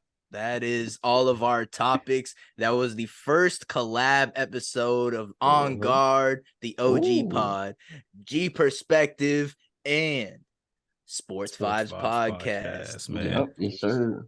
It was awesome to have all y'all guys talking basketball once again. I mean, what more can you ask? That's a fact. You already know. You already know, baby. Appreciate Yes, sir, man. Yes, sir. This was definitely a fun collab, man. We could Yes, it definitely do was. more. I like the vibes, I like the energy. Mhm. And I also like the Love fact that I basketball. don't gotta he's taking the reins for today. So I like being able to just sit back and just answer some Yeah, questions from facts. time to time. That's a fact. This was cool. This is dope, bro. This is really What dope. y'all think of the trivia segment? I thought it was good. Because that's Chillin', new. chillin'. That's new. Yeah, That that was shit something made me that we think. tried out. Yeah. Oh, Like, it's, That uh, was a cool. and we got some questions off that some of us didn't know. We got some information Right. like like Mhm. now I know fucking this 80s Cedric fucking player. Maxwell. Cedric Maxwell. Yeah. Cornbread Maxwell. Oh, It's also man. like for the people watching, it's like y'all get a chance to guess along with us, or if you Right. know it, you just like an encyclopedia. You get to be chime like, in, ah, bro. Or you be I in the knew that. comments How like, y'all oh, know I that? answered that Yeah, before. exactly. Yeah, like how you didn't know that? Y'all could be keyboard warriors up in that. How y'all didn't know comments that with the Google tab on the right? That's what I'm saying, bro. Yeah, we kept Google out of it for us. I tried to, facts. man. And that was Larry's first championship. Cornbread See. Maxwell won that. I said, I didn't even "Ooh." know that. See, look at that. Look at that. See, you That learning. I'm was learning his all first the bro. championship. That All I know boy is Corn. if Larry played today, man, that boy ain't doing shit. That's all. Whoa! We're Corn, who ending said the that? podcast. Yeah, we can't We're end no ending controversy. On the next Nah. episode. Nah. What? On guard Z on the next episode. On guard Z to be Oh. continued. Dot. Oh That's man. crazy. No. No, I can't believe you, bro. Nah, Nah, Wow. hey, this was dope. For sure, Yeah, we very should do this fun. again, Very 100%. fun. Like at least Yes, like sir. maybe preseason when basketball's about to start. You know. Yeah, man. Or whenever we get some news, some more updates on the Dame situation, Harden situation, anything that's groundbreaking. But you we already know I'm come- gonna be hyped for Yeah, that fucking. I know you Oh. is. I know you For is. sure. Apparently, we have our first topic ready. Yeah, Yes, sir. good to go. Larry Bird was ass. All right, that's Hey. enough out of you, George. We gotta wrap G-Money. this up, and I can't say Hey, nothing. chill. He's going after my Chill. white folk. That's a fact. Hey, I love white people. I love white people. G-Money, don't you talk about Larry like that. Oh my man, God. I am sick, and Fact, man. Nick, I you guess all to welcome to end- wrap this to- up. to end the it, show. to end it right quick, for everybody on the On Guard podcast, check out my podcast, The G Perspective. Follow me on That's what I Twitter should do, at yeah. George Mike Perez, Instagram, TikTok, and YouTube at GMike Media _, and then the podcast, The G Perspective, is available on all podcast platforms, YouTube and Rumble as well. Oh man, the Rumble. That's the thing. We got to get on that Rumble. Yeah, on it's, that it's like a Rumble. new We're going to- YouTube that like it's Oh, not trust- filtered and stuff. I'm Yep. fully aware. Trust me. I know. Yeah. I know. Yeah. Tate put me on. Oh yeah. Before Hey, Dickie, Dickie, we- plug we- in your stuff. Oh yeah, facts. We know. But again, yes, shout out to all you On Guard folks, man. You can follow me at Sports Vibes Podcast. It's on Instagram, Sports Vibes Pod, on Twitter, on YouTube, same thing, Sports Vibes Podcast, man. I mean, listen, you ever want to talk sports, you hit me up. So you want to talk sports, you want to debate, okay, I will pull up. I will pull up.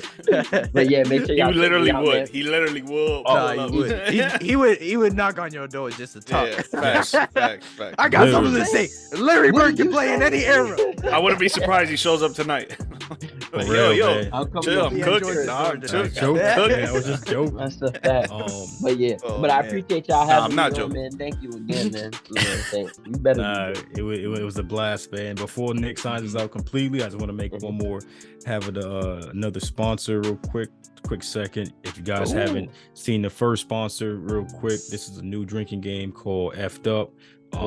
Fire. Basically, if you're a person that likes to play card games, or party games, this game is for people that have trouble being social, being their true selves in a large crowd. So you get basically the game is simple. I'll read it to you. Playing this game will get you smacked like a stripper's ass. If you're not trying to get wasted, walk away. Basically, you pick a card and the card tells you take a shot if you ever had your phone ring while you was in the middle of taking a test. If it applied to you, you take that shot. By the time you get to the third, fourth shot, you're willing to do anything, wherever, with anybody. So that's your type of party. That's your vibe, bro. Go check it out. Where can we check where it can I out? get Where can that? we buy it? Yeah, more than go. It's on Instagram called Fucked Up Drinking Game on Instagram. Hit up the dude. His name is One of One Glory. Let him know if you're interested. They sell them for $25 a game.